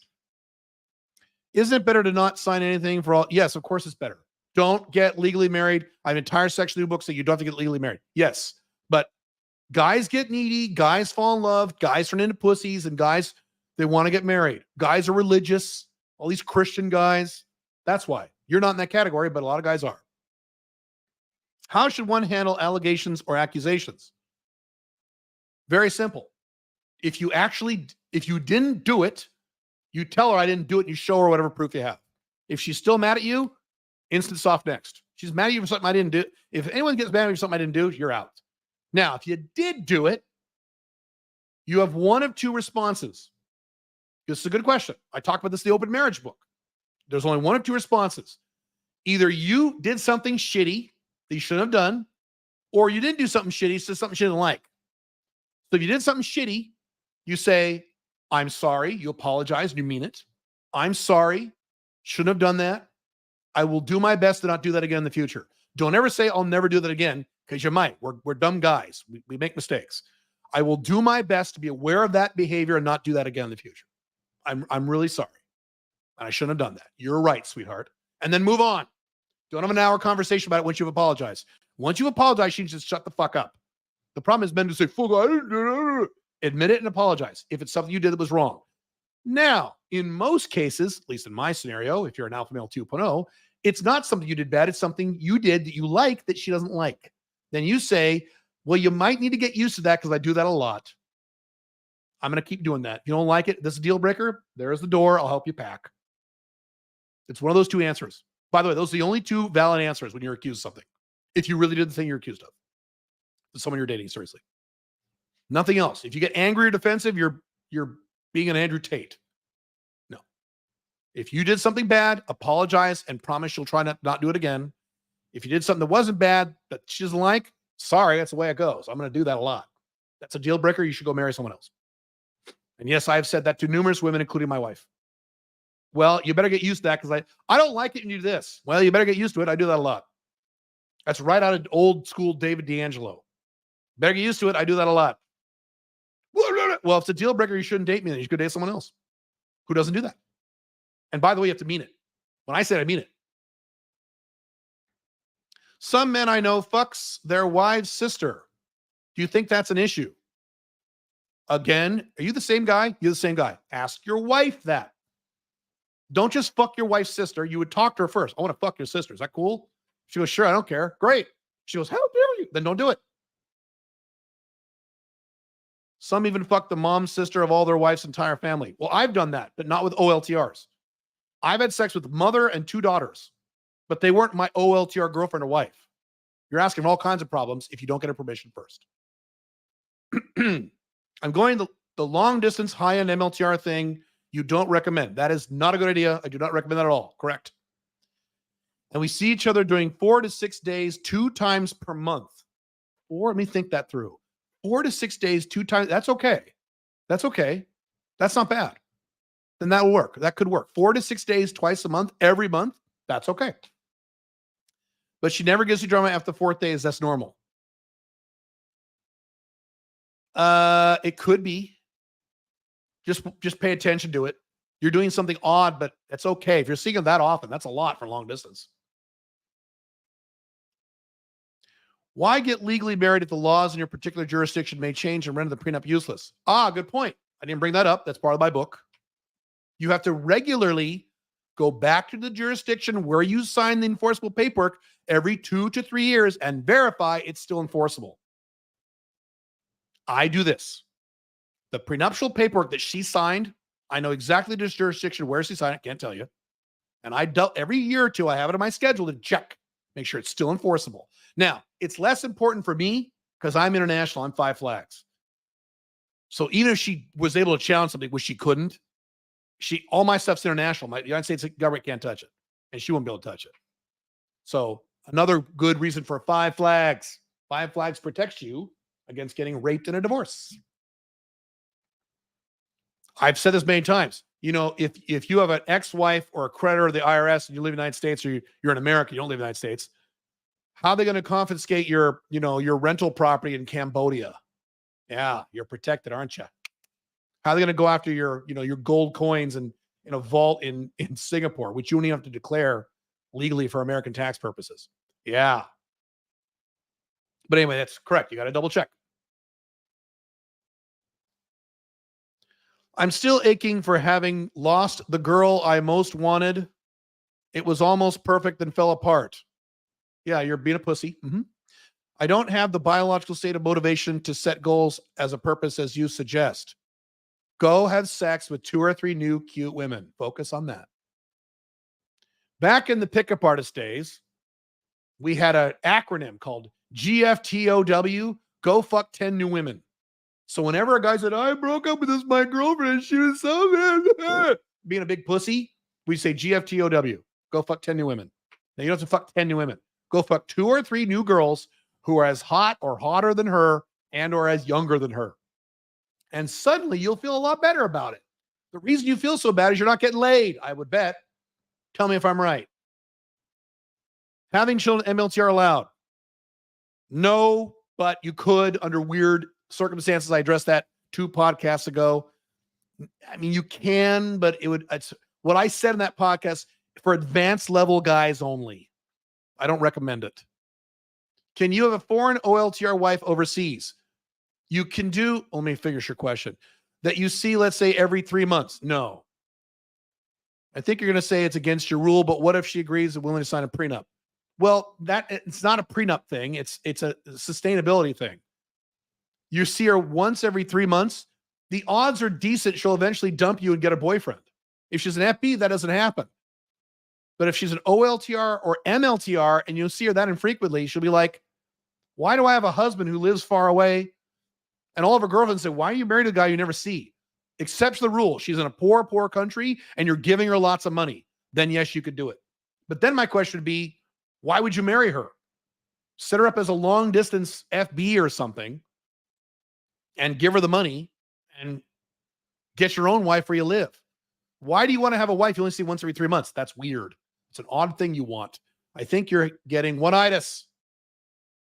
For guys in their 20s, is it beneficial to curate an Instagram that DHV, or should I spend my time elsewhere? Sure, but don't spend a lot of time on it. But yeah, it would help. Yes. If 70 to 80% of divorces are initiated by the woman, why do they always say it's 50-50? Why do they always say it's 50%? Who always says? They say the divorce rate is 50%. I didn't say that, by the way, it's not. It's over 80%. More like 85%. I'm not saying the divorce rate is 50%. I said the percentage of divorces that occur, whatever that percentage is, whatever that number is, 70-80% of those are initiated by the woman, which is a fact. Go look it up. 70 to 80% depending on the jurisdiction. Irrelevant of what the divorce rate is. Doesn't matter if the divorce rate is 90% or 10%. Doesn't matter. 70 to 80% of whatever divorces occur are initiated by the female. 3/4 of all boyfriend-girlfriend relationships are terminated by the woman. I have those links to those stats in my new book and in the old book too. Women are the ones who leave men, statistically speaking. Men are the ones who cheat quickly, statistically speaking. I said this. Men cheat, women leave. Because long-term monogamy does not work. That's why I've talked about how the only time usually when women cheat, it's when they've been with a guy a long time. I talked about this before in a prior podcast. What habits and techniques do you for managing stress? You don't seem like a stressed guy. I've talked about this many times. I get 8 hours of sleep every night. I drink shitloads of water all day. I meditate 4 days a week. I exercise very hard 6 days a week. My hormones are optimized. My testosterone, estradiol, thyroid, and vitamin D are at optimized levels. So Very easy to not have stress. I also am working on a mission I enjoy a lot. I have a lot of sex with super hot girls all the time. Yeah, I don't have a lot of stress. What about our Belarusian Russian wife? I don't recommend dating Russian women. Belarusians are the same because Belarus is Russia light. High drama, high demands. Terrible idea. FBs are great. Marrying them, unless you like drama. No, they are hot, but not worth the drama. There's a lot of hot women who aren't Russian or Belarusian. Wouldn't they put up with it also because divorce can mean financial ruin for most? I don't understand your question. Does most women agree to open a relationship because they're OLTR? Does that work with the vast majority of women will agree to FB, MLTR, or OLTR if you follow my models in the Western world. 70 to 80% plus. 80% plus, yes. Does it work with traditional straight women that much? Yes. You know how many traditional straight women? All the women are straight. They're not gay. Yes. This works with normal, everyday Western women, including traditional Christian women. Outside the West, I can't help you. Would this work in Saudi Arabia? I don't know. In the West, yes. I've done this with dozens of women and thousands of men in the altitude, but I've been doing this for 15 years since I started talking about this. Mm-hmm. Yep. Can you give an example of a public figure / celebrity who practiced this OLTR marriage thing? None. Celebrities, when they get open, do not do OLTR marriages because they're idiots. So you have all these people like fucking Will Smith. They get open and they violate all these rules. There are famous athletes who do this. They have open marriages where they let their other spouse date other people and spend the night with other people and go on trips with other people. And then they shocked when they fall in love with these people. Stupid. So they do not. No, they do not practice OLTR. And then I have people saying, see, open marriages don't work. This celebrity tried it. Yeah, he did it all wrong. Yeah, correct. They didn't do an OLTR marriage. What does HBM stand for? Hot body MILF? No, she was not a MILF. She was a 19-year-old Asian girl. In the pickup artist community many years ago, you always had HB in front of every woman you identified. It stand for hot babe. M stood for something about her. I don't remember. It was almost 20 years ago. Is Dubai live-in concept applicable only in the same city? Oh, sorry. Is dual live-in concept only applicable in the same city? Yes. Can we do this in different cities, countries? Again, why would you want to do that? It makes no sense. Love the separate houses. Lots of people do that at UK Intelligent. It's very smart. Yeah. If Pink Firefly died and I were to do this again, it would be a dual house thing. Absolutely. It's great. Can you be in an OLTR? Right now, Pink Firefly are temporarily long distance, but can you be in an OLTR marriage with a bisexual woman? Of course. Have you seen this work successfully? Yes, many times. Not a gay woman. Okay, bisexual, not gay. There's a difference. Are there differences if you are a woman and want to have an OLTR husband with two homes? No, same exact concept. If you have separate homes and need to soft next her and you're at your own house, does that mean you need to tell her to get out and hope she does what you say? Yes. That's why it's not exactly a soft next. Right? Or go to her. You know what I would do? Go to her house. I would say, get out of my house. That's out. We're Alpha 2.0s. You can't tell women what to do. I'd say, I'm done with you. Goodbye. I'd get my car and go to her house.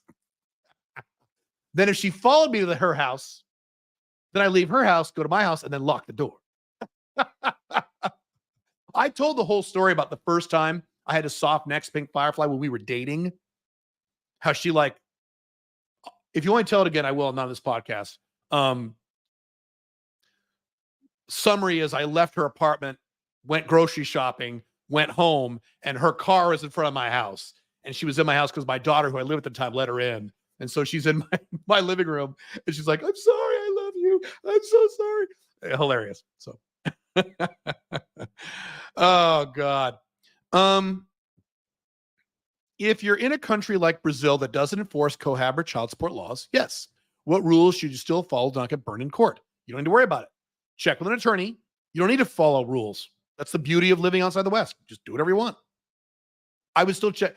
Now, in more first world South American countries like Brazil, like maybe Buenos Aires, that I would check with an attorney just to confirm, but you don't need to worry about it.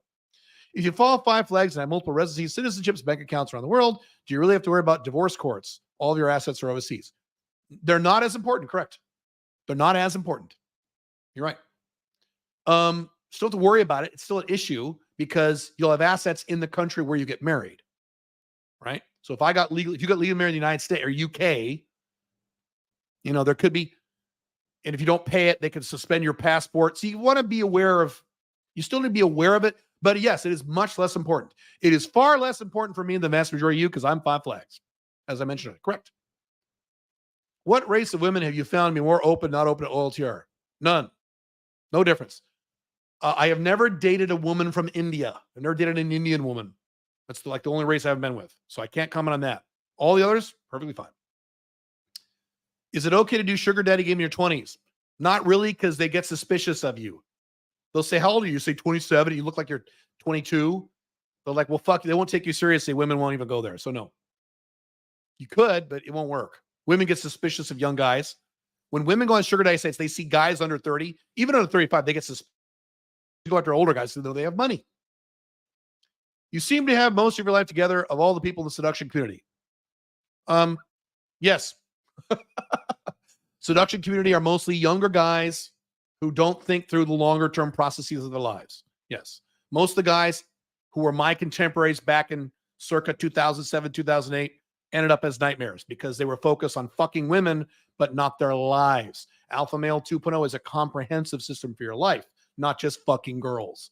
So that's the problem with PUA. Love PUA, very important skill to have. And I have buddies from that world. But the problem with PUA is it's all about fucking girls and nothing else. Can't do that. Can't do that long term. You got to think about other things. How do the other girls integrate into your life? They don't think about any of that. The pickup artist bangs 100 women, 200 women, and then he gets monogamously married. And it blows up in his face because he cheats because he's fucked 300 girls. That's the problem. Just a massive thank you as Caleb's advice saved my relationship with my son, who is 9 today. Oh, I know you are. Cool. Jan, yeah. And being able to live a dream life with women today, keep saving men's lives. Cool. You're very, very welcome. How do you react when a low-end MLTR says she's really not in the mood for sex? Very rarely happens. If it very rarely happens, I wouldn't worry about it. I wouldn't worry about it if it very rarely happens. But what's the Alpha 2.0 way to react? You just say, okay, no worries, back off. So, pattern of behavior, not one-time thing. So if she has sex with you every time, then one day out of the blue, she's like, I don't want to have sex. You say, all right. And you make a mental note of it. She does it again. You have a little talk. Look, I love hanging out with you, but as you know, I'm a very sexual guy. I'm super attracted to you sexually. And if you keep not wanting to have sex with me, I have to make a judgment call about where I spend my time. And then you let her do whatever she wants. If she gets the point, she'll have sex. If she doesn't, you have a decision to make. Just tend to downgrade Sierra less often. It's that. Yeah, great. Downgrade Sierra less often. Perfectly fine. Yeah, if you have multiple MLTRs, she's at the bottom of the list now. Absolutely. Absolutely. I've been in that scenario. Yeah. You don't have sex with me? Okay. Out of my 3 MLTRs, you're not number 3. Because my other 2 don't do that. Great. Now, here's the other thing, too. This goes back to an age-old concept, age-old argument. A woman does not have to have sex to be sexual.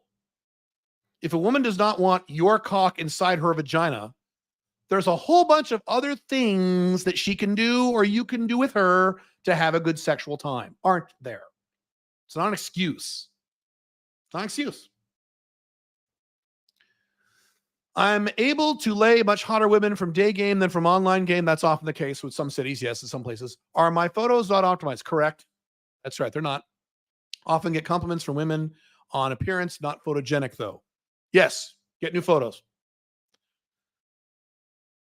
I once caught my sister watching adult videos, and it was a black man with a big booty Latina chick getting F. Have you ever caught someone having sex like your friends? Any stories? Having sex like my friends? Have you ever caught someone having sex like your friends? I don't understand that question. Crazy thing about a year later, I overheard her saying to her black friend that she hooked up with a black man while on vacation on Miami. Dude, black guys is a huge fantasy for a lot of white girls. Hardcore, dude. I've said this many times. Black guys are cooler than white guys. White guys are dorky nerds compared to black guys. Black guys are more confident than white guys. Yeah, They have bigger cocks than white guys. All true. Yeah. Yep. Yeah. John Anthony Lifestyle said John Anthony Lifestyle said, oh, great. B would never go to Dubai as it's not worth it for him as they have too many dumb rules like a woman can't sleep over if you're not married. False. That has not been true for the last 4 years. They rescinded that law in 2020. As usual, every negative thing you hear about Dubai was true many years ago. It is no longer true now. Premarital sex is now legal in Dubai. Living with your non-married girlfriend and fucking the shit out of her is legal in Dubai now. You can have all the sex you want in Dubai now, as of November of 2020 or 2021. If a guy insults your OLTR in public, should you fight him, or is that too outcome dependent? No, you shouldn't fight him. Shouldn't care. Only if a man physically threatens your OLTR, that's different. Now you kill him. That's different. He insults your, who cares? You can insult Pink Firefly right now. I don't care. I mean, I might ban you, but I still don't care. Don't give a shit. Say whatever you want. Say whatever you want about me. Insult my children. I don't give a fuck. I'm Malcolm Independent. Now, it depends on the context. If I'm with Pink Firefly and some guy gets up in her face and starts screaming at her, different story. If a guy walks by and says, cunt, don't care. She goes, oh, he called me a cunt. So, and I'll say to her, so what? Who cares? We've had these conversations. Guys don't call it, but someone will do something to her, say something mildly mean. And she's like, that person, man, who cares? It's some random stranger. Who gives a fuck what strangers think about you? Why do you care, sweetheart? Now, Pink Firefly is very feminine, which means she's very outcome dependent. But the answer is, there you go. If your name is a common name women and men have, like Alex or Jesse, would you date a woman from this with the same name as yours? Yes. I don't care. I'm not independent. If you both get married, she would have the same name as your last name. That would be hilarious. I don't care. I've talked about this. One of the first women I had a relationship with after my divorce, many years ago, she was 41. I was 35. She had a son named Caleb. So how weird was that for her? There was a girl in high school I really liked, one of the many girls, really thought was hot. And then later I talked to her after high school.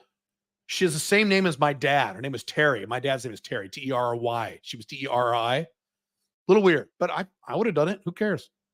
Who gives a shit? Here's a funny thing. This is awesome. This is kind of hot. One of my American FBs has the same name as my wife. Perfect. I said, you're the perfect heavenly FB.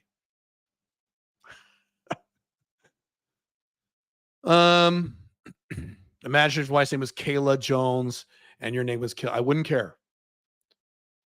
You know what? Okay, that reminded me of something. Should I say this? I'll say this. This is no big deal. I always have to think through what I say publicly. Hang on a second. This is hilarious. There was a girl in high school, think of high school girls now, that I had a huge crush on through most of my high school, like 3 years out of the 4 years I was there. It was like my biggest high school girl crush. Okay. We went on like one date and I was a beta and didn't know what I was doing. So nothing happened, but she knew this too. So, and then I think I called her up like a year. Did I call her up a year after? I don't remember. This is so long. It's like 30 years ago now. I don't remember. Maybe I called her up and tried to ask her out again after high school. I don't remember. Anyway, so I got married. She got married. She has 2 daughters. She got married, got pregnant with a baby, had a baby. Guess what she named the baby? Kayla. You think she was stalking me on Facebook? Yeah. No. Hilarious. Angelina Jolie is 48 and she is hot. Older women can be hot. Yes, I've said this many times. Women in their 30s and 40s are super hot as long as they don't get fat. Absolutely agree. Yes. Many women now in their 50s. How old is Salma Hayek? Well, she's a celebrity. Women don't look like that. Come to Dubai. Come to Dubai and look at some women who are like in their early 50s. Go to South America. Go to Colombia. Go to Venezuela. And look at women who are like in their early 50s, hot because they stay skinny. American women get fat. because they can. They know they'll get alimony and stuff. What's the difference between virtual live-in and dual live-in? I have deleted the word virtual live-in from the lexicon. I've removed that term. On Sunday, I saw a chick who looks like a young pink firefly. She is hot. She is 27. She is my sister's neighbor. I swear I'm telling the truth, as she had moved in from Minneapolis. Okay, great. As she works the medical field, should I game her? Any thoughts? Why would you not game her? Who cares what your sister likes? I would. Sister's friends are totally not off limits. The only women you don't want to fuck are like, if you have an OLTR or MLTR, her sister, mom, don't do that. Your sister's friends, go for it. I did that in high school. I have 2 sisters. They had all kinds of cute girlfriends. Bro, go for it. Should I do some slight editing to my online dating photos? Slight? Yes. I've talked about this in my online dating stuff. You color correct them. You can color correct your skin. Color correct. You don't Photoshop yourself so you lose 40 pounds. You can't do that. But like color corrections, like this thing I have on my face, this mole I have, I can't know which side. You can remove that maybe. I don't care, but stuff like that, sure. That's it though. You can't, it has to still look like you. Do you ever have any trouble getting permission from FBs to let PF watch you? Or are they usually okay with it? What? I don't get permission from FBs. I get permission from Pink Firefly. Do you ever have any trouble getting permission from FBs to let pink fireflies? Oh, I see. It depends the woman. Depends. If I know a woman's gonna be super nervous about it, I'm not gonna ask her. I know my FBs pretty well throughout the last 10 years. So I know, if I ask her, she'll probably say yes. If I ask her, she'll probably say no. So the ones I don't even bother to ask. Almost all of them who I've asked said yes. I think I had one who said no, but I wouldn't ask the ones I thought would say no. I had one who did it recently, somewhat recently, and she was really nervous about it, but she's like, oh, I'll do it. She was scared, but she did it. Usually they're excited. They're like, yeah, your wife, yeah, we could all drink together and we could all go out. And like, yeah, sure, biatch.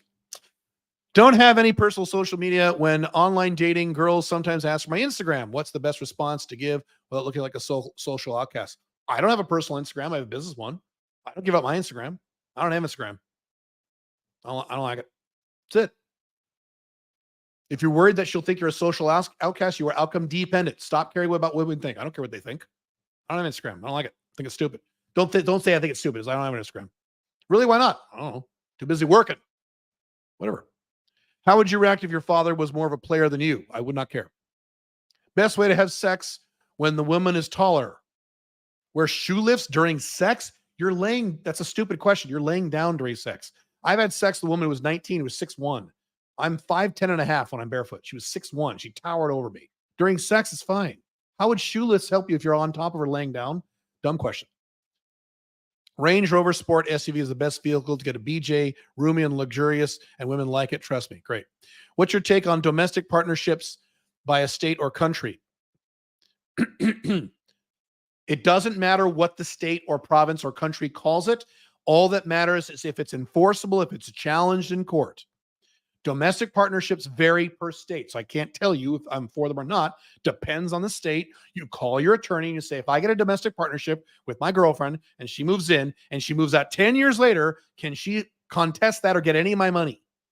And you listen carefully to the answer. That's it. Doesn't matter what it's called. It's called all kinds of stuff.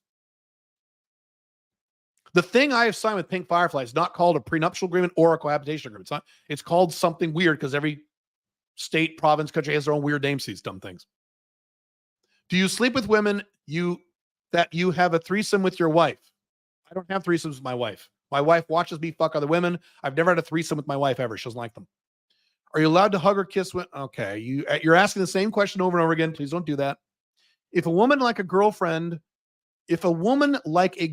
or your wife flirts with another man in a club or the bar, I've answered this question, or bar, and you are with her at the same time, how would you handle this?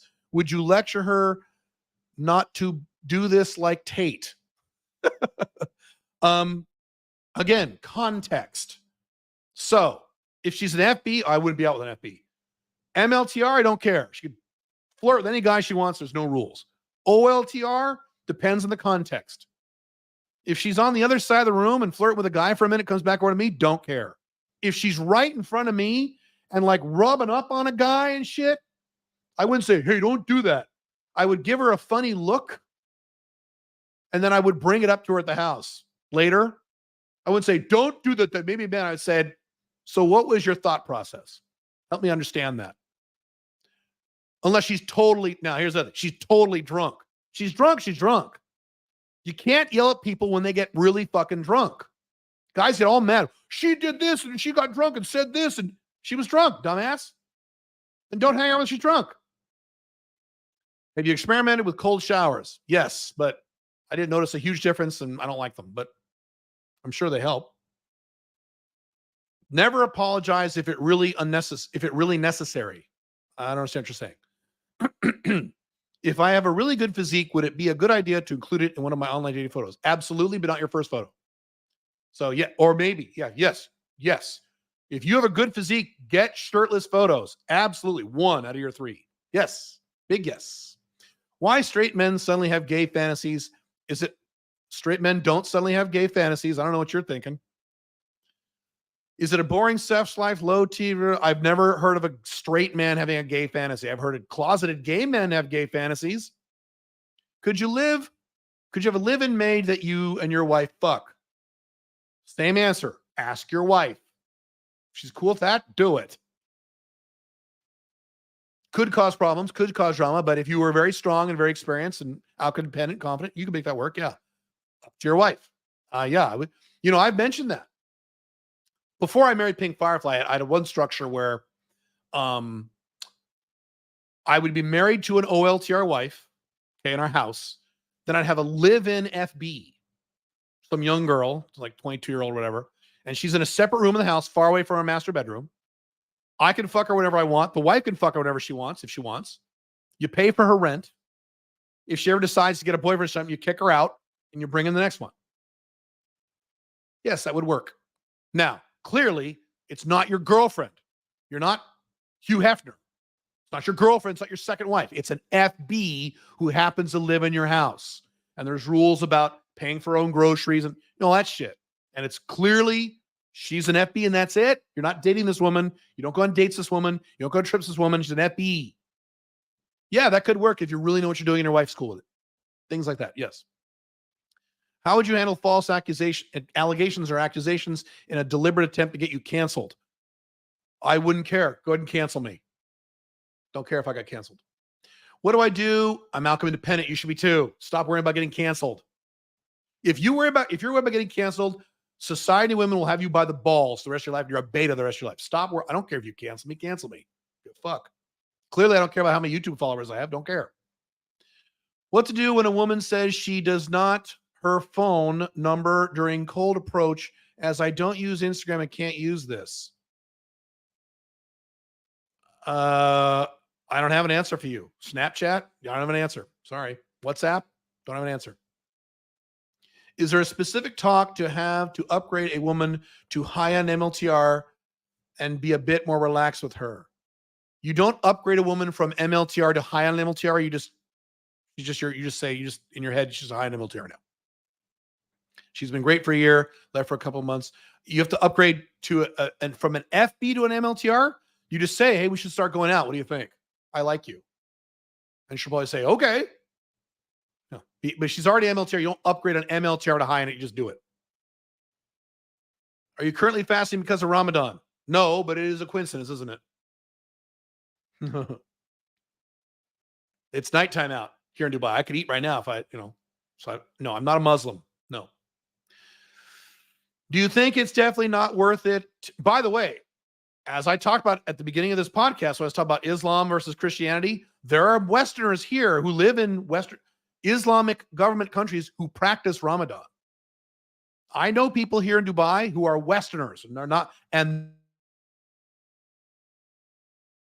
they're not having sex. The sun is up because they kind of think it's cool. I'm telling you, Islam's beating Christianity. So you think it's definitely not worth it to get married for tax insurance type advantages that financial advisors talk about? Absolutely fucking not. If you read my blogs, including the thing I did about the 47 objections against monogamy, people say, well, I save money on on medical insurance. And I get that. Okay. How about if you save, why would you marry a woman to save $400 a month on medical insurance? Here's an idea. Why don't you raise your income by $400 and stay single? Yes, part of the reason for the one-itis is I don't get consistently laid. I'm shocked. However, this feels like a special longing heartbreak. Nope. You're being a big pussy because you're not getting laid. At what age did you lose the player years vibe and start to feel like you wanted to pair bond more? I was always like that. I'm not a pickup artist. I'm not some young, dumb pickup artist when I was 25. I entered the pickup artist world when I was already a 35-year-old man, divorced with 2 kids. So I always knew I'm a pair bonding guy. I will eventually pair bond and have a girlfriend and a wife and settle down again. Down the road, I said. When I was 35, I said it could be into my 50s. It could be 15 years ago because there's no rush. But for now, I'm going to go bang a bunch of girls and have fun and have sex and get laid. If I like one of them, then I'll upgrade one to girlfriend. That's fine. I always do that to myself. I never went from player vibe to pair bonding vibe. That's what younger men do. Do I have to do Instagram social media at all for success in you programs? No, you don't have to do Instagram for any of my programs. So we do not require that. Andrew Tate said, oh, great, that the elites control you by offering a deal for like millions of dollars and they tell you what to do. Tate got in jail as he refused to accept a deal for millions. Thoughts? That is not literally why he went to jail. He was already in big fucking trouble.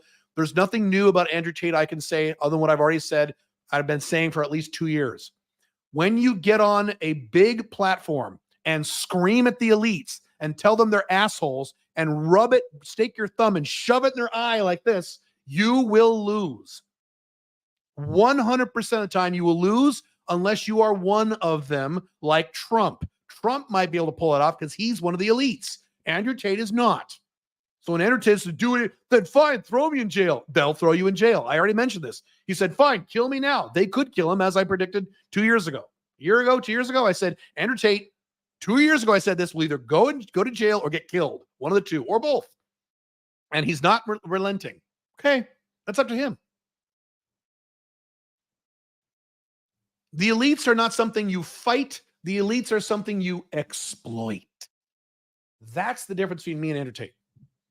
I'm not interested in fighting the elites. I don't care what they do. I'm not independent. I'm going to exploit what they're doing. You know how much money I've made and sex I've gotten because the Western world is collapsing right now. So it's like, oh, this is terrible. I got to try to stop it. It's not going to stop. So I'm going to exploit it, which is fine as long as you don't lie to anybody. As long as you don't lie or break the law, exploit what the elites are doing. I am. How much money I'm going to make on Bitcoin this year? You have any idea? It's all because the elites are printing more money. Exploit.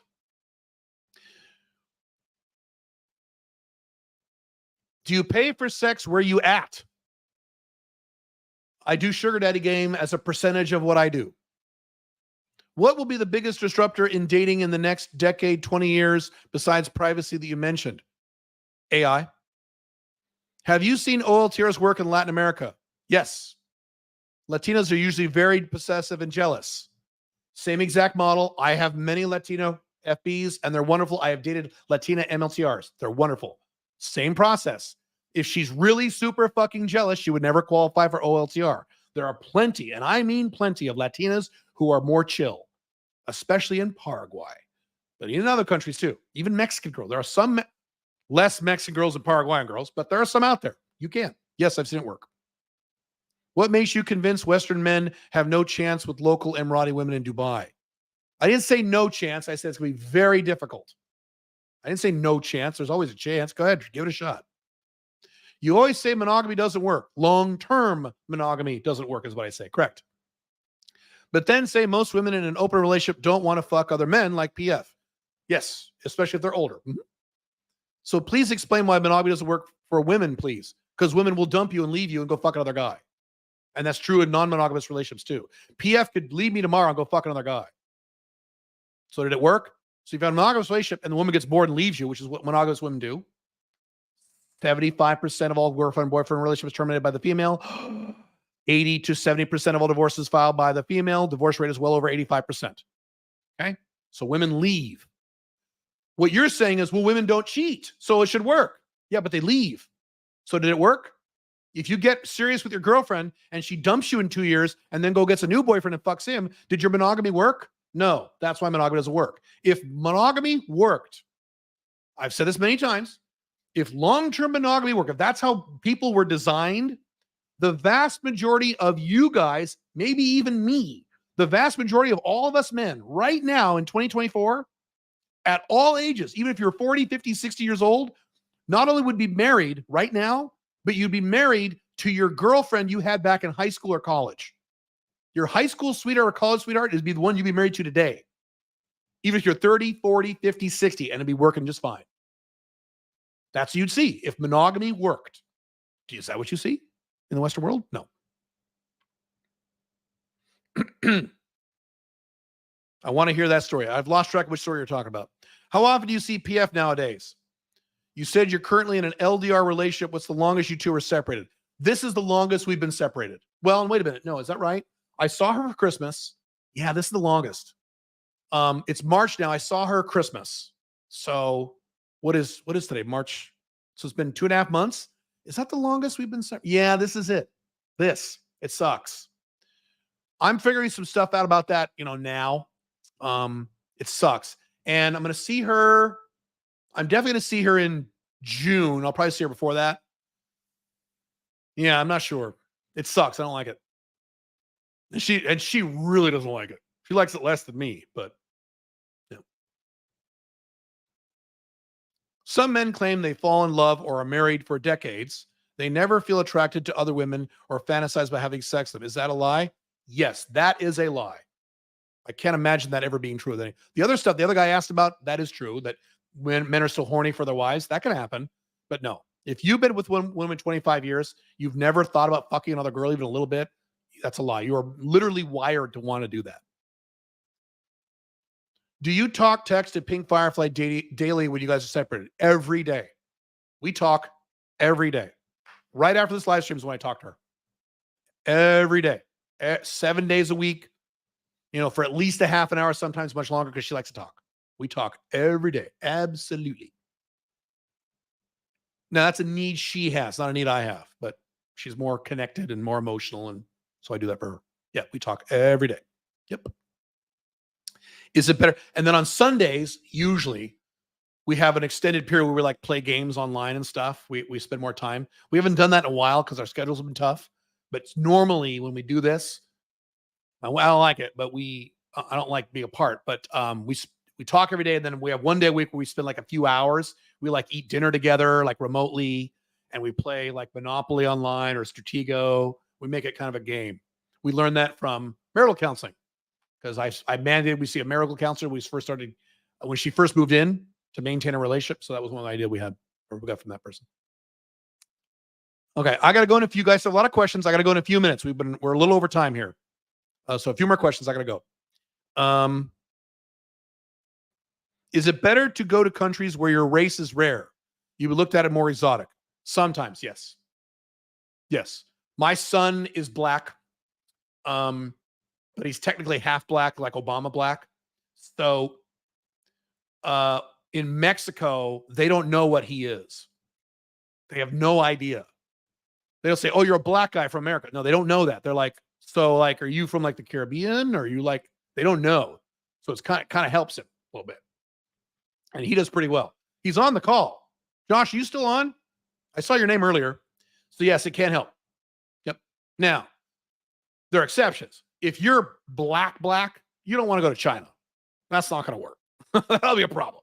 They're a little racist over in Asia, as I've talked about many times. But generally speaking, in most cases, yeah, it does help. Elon Musk, oh great, is now saying work from home is immoral because you can't depend on others to do their jobs that can't be done remotely. Comments. Elon Musk's opinion about remote work is one of the few areas I completely disagree with him.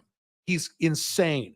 His thing is, well, it's not fair that you can work from home if the janitor has to go to work. What does that have to do with it?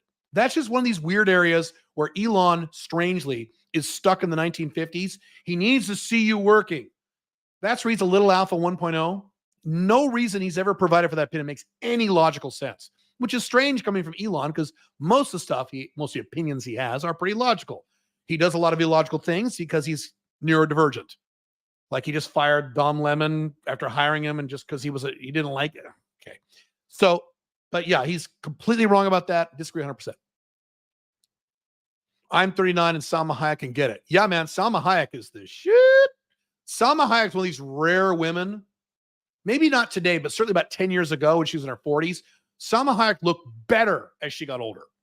Because back when she was in her 20s, like in the Desperado days in the 90s, I didn't think she was all that great. But she got to her 40s and, oh, fuck. That's not typical, but. Do you do offer discounts if we want to buy 90-Day Business Builder and dating materials? You have to buy a lot of dating materials. I do offer discounts if you do a residency service plus 90-Day Business Builder. Yes, because that's significant. My dating stuff, you could spend $50. So no, you have to buy a lot. I know I'm getting de facto mono, but then you shouldn't do it. Why are you asking me? I'm trying hard to get in new chicks, and that has been a problem. Online doesn't help, and I'm not accustomed to cold approach. I know you don't do that, but can you help? Can I help you with teaching you day game? No. Don't use that as an excuse. If you want a nuclear bomb to go off in your now monogamous relationship, do whatever you want. If you don't want that to happen, you start need to have sex with other women. Keep hitting the online dating.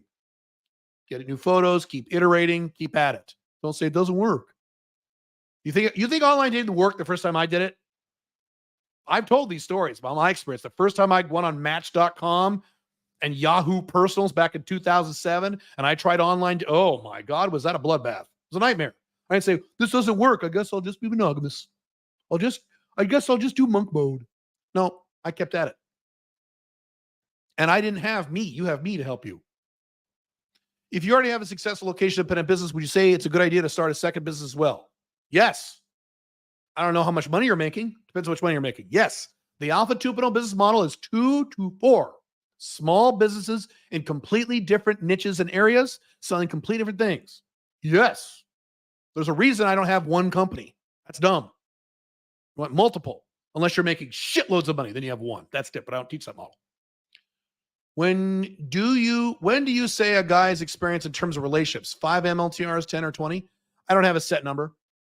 If you've been doing MLTRs and FBs for 2+ years, you're pretty experienced. Highly recommend shirtless photos. Okay. You've been with PF for quite some time now, 10 years. Yes. Have you ever felt like you're losing attraction of her even the slightest bit? Me, no. Like you're getting a bit bored or something, and is that normal? That would be normal in monogamous relationships, yes. It would also be normal if Pink Firefly was the typical American woman who got fatter every year. Pink Firefly gets better looking every year. She loses weight. She has a six-pack now. She didn't have a six-pack when I started dating her. She has triple D boobs. She didn't have triple D boobs when I first started dating her. She had D. Now she's triple D. Woo! So she gets better. So A, we're non-monogamous. B, she improves her appearance as time goes on. Now, at some point, that won't happen. When she gets into, I don't know, whatever, when she hits 50, I don't know what age it'll hit her. It's going to start being more complicated with wrinkles and stuff. I don't care, though. I've had sex with them in their 50s. I don't care. So in my case, no. And, third thing is, I married the exact physical 10 that I like. Most men don't do this. Roosh talks about this. Even Andrew Tate has hinted about this. Where you don't marry a woman you think is super smoking hot, stupid. You marry a girl you think is a 7 because you don't want to like her too much. You don't want other men to look at her. I married someone who doesn't look like a wife. So I married someone I think is really fucking hot. So those 3 reasons. Many people have the opinion that reducing taxes legally is immoral because you don't contribute to the good of others like they themselves do. Yes, I have heard this. Is this belief social programming or people's jealousy? Both. Specifically thinking about your business operations abroad while living in another country. They could do exactly what I'm doing. So that invalidates that entire argument. That's not fair. If you leave the United States, you're only paying 5%. I gotta stay here and pay 40%. You could start your own location-dependent business. I can show you how. And then you can move to a low-tax country, and you can do exactly what I'm doing. Is someone forcing you at gunpoint to stay at your horrible soul-crushing 9-to-5 job and being a beta? No. You're choosing that. So that whole argument is invalid. I'm 5'7", not inflated internet height. Yeah. See, my inflated internet height is 5'11" or maybe 6'0", but I'm 5'10" and a half. When I'm barefoot. If you wear shoes, I'm almost 6 foot. I'm definitely 5'11" if I wear shoes. And I want to date women of all heights, as I don't care if she's taller. Okay. Should I say I'm 5'8" on dating apps or no? Yes, you can add an inch. It's okay. As saying I'm 5'7", I live at dating marriage. Yes, 5'8", and then you could wear shoe lifts. You should. Or elevator shoes. They're awesome. I have a pair. I don't even need them. I have a pair that does 1 inch. You get 1 inch, 2 inch, 3 inches. They work great. Yep. It's fine. Okay. A few more questions. I've heard height matters less overseas because women overseas have more realistic. Have you found that to be true? It matters less overseas, not because women are more realistic, because men are shorter overseas. That's why. Are Asian men taller or the same height as most white guys? They're shorter. So you go to Asia, guess what? You don't need to be tall in Asia because all the guys they're used to are short. Even here in Dubai, I'm one of the tallest men here. Now, Dubai is interesting. The non-white guys are all shorter than me, but the white guys are here are like big, ripped, good-looking dudes. Alpha male 1.0s. So I kind of blend in, except the really ripped guys. So, but yeah, that's why. Overseas, men are smaller. South America, men are smaller. Go to Paraguay, those guys are little midgets. So if you're shorter, yes, go overseas and you're now the same height as the men they're used to. Not because they're more realistic. That's more of that American women are terrible thing, which is not true. Or much of it is not true. Without revealing too much information, who is the most famous sexual partner of both current and all time? Well, I can't. I've been asked that many times in Q&As. See, here's the problem. Even if I give you a hint, this has happened on my blogs. I'll give a hint about someone I hooked up with, a hint. And guys will figure out who it is. Guys will email in and say, you said you fucked, blah, blah, blah. Is it this person? And it won't be. Another guy will say, is it this person? It won't be. But another guy will say, is it this person? And I'm like, holy fuck, it's her. How the fuck did he find out? How the fuck did you do that? It's not someone on any of my social media, but they fucking find out. So I've been really careful on even giving hints. And I've made promises to people who are public people. I mean, I've said, I could repeat what I've said before. There's a woman who either was or is in politics, young woman, very attractive. There's several women who have been on national television. So here, yeah, I can't give you details. Sorry, I can't. I did show Pink Firefly. I think I've told this story.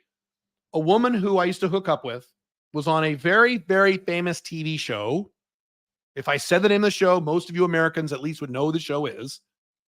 So I showed her Pink Fire clips of this woman. I said, this used to be an FB of mine for years. This is not sugar daddy. This is just normal.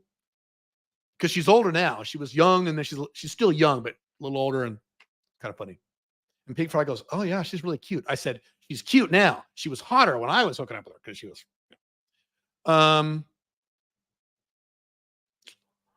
Yeah, that's all I can tell you. I can't tell you much. I mean, there's a few things I could say, but I better not. I'm trying to give you something.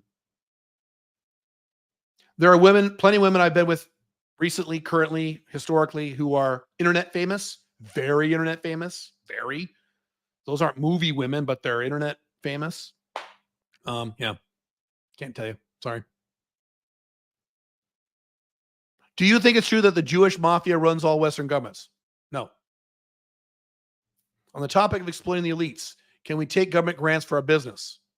You can. I don't. I have a philosophical thing about that. I've talked about this. I don't ever want to take any government money. That's my personal libertarian belief. You can do whatever you want. If you're not a libertarian, sure. I'm a libertarian. I can't do that because then I wouldn't be a libertarian. I said this during the pandemic. I got a stimmy check for some reason. I'm not sure why I got this. Usually I didn't get stimmy checks. I make too much money. I think I know why, because I have a salary and then I have distributions. The salary was within anyway, I got a stimmy check for $600. I've talked about this. As soon as I got the mail, I drove right to the bank, endorsed it, deposited it. As soon as they said it was deposit, I pulled out my phone and I donated it all to charity. It was in my account for like 3 seconds, 4 seconds, 10 seconds. I didn't want that blood. Government, that's blood money. I don't want blood money in my life. As I just talked about at the Unchained CEO channel 2 days ago, taxes are blood money.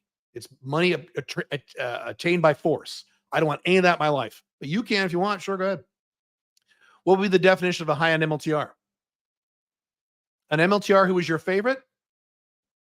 An MLTR you spend a lot more time with, but still once a week? An MLTR where you could kind of meet her friends and you could kind of maybe identify her as a girlfriend. That's it. And you could take her on short trips, less than 4 days. How do you make sure your woman, read Pink Firefly, doesn't leave you? I don't make sure. She can leave whatever she wants and she'll get nothing. Considering monogamy doesn't work, eventually she'll leave you, ? Statistically, yes. Statistically speaking, she'll probably leave me at some point or I will leave her. Statistically speaking, yes. Okay. I just talked about she doesn't get a single penny if she does, so I don't lose any money, and I still keep getting laid. It's fine. I won't like it, but it'll be okay. No such thing as a permanent forever relationship in the modern era, with rare exception. Does it mean you can just keep her so long as before she eventually leave? Again, because like you said, I agree monogamy doesn't work. I just answered that. How to keep up on news, what's happening in politics? I don't really pay attention to Western world. I don't really care. Like, where do you read it from good sources? My standard model is I read it from left-wing sources. Then I read the same thing from right-wing sources.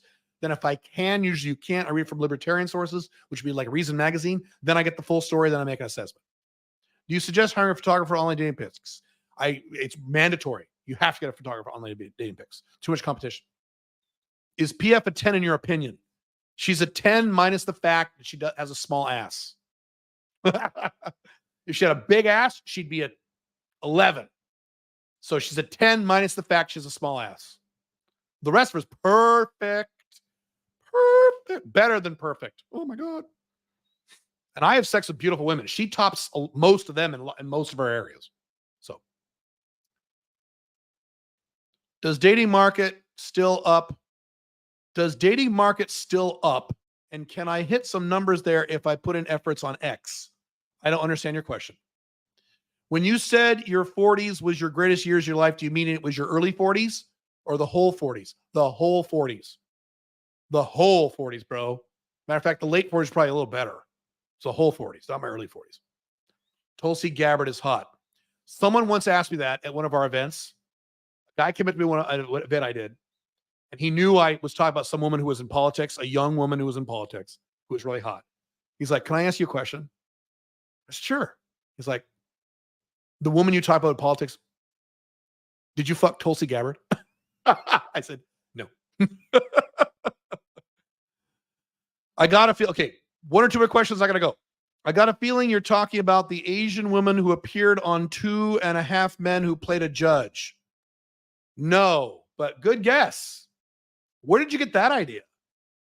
I know that is Minghua Nen. Minghua Nen?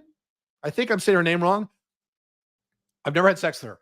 She's another example of a woman who got hotter when she got older. In the horrible Boba Fett show, don't watch it. It was awful. You'll puke.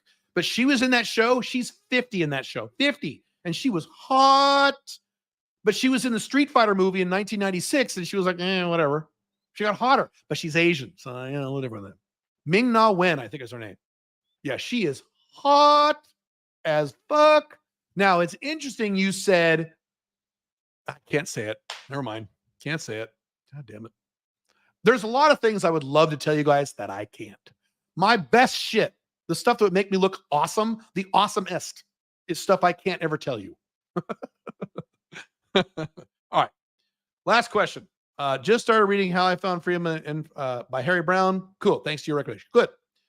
Can I make some money in the dating and masculine market by putting in efforts? What? Can I make some money in the dating and masculine market by putting in efforts on old Twitter, X? You're not going to make money purely as if Twitter is your only marketing platform. No, you need several platforms and hit them really hard over a period of time. And then maybe, yes, but just Twitter by itself. No. Okay. Now you guys are asking me about specific women. I cannot answer these questions. Cool. All right. I'm going to let you guys go. Have fun. I I was going to talk about parlay, but we're too late. So we're talking 2 hours here. I'll see you guys next week. Have fun. Bye.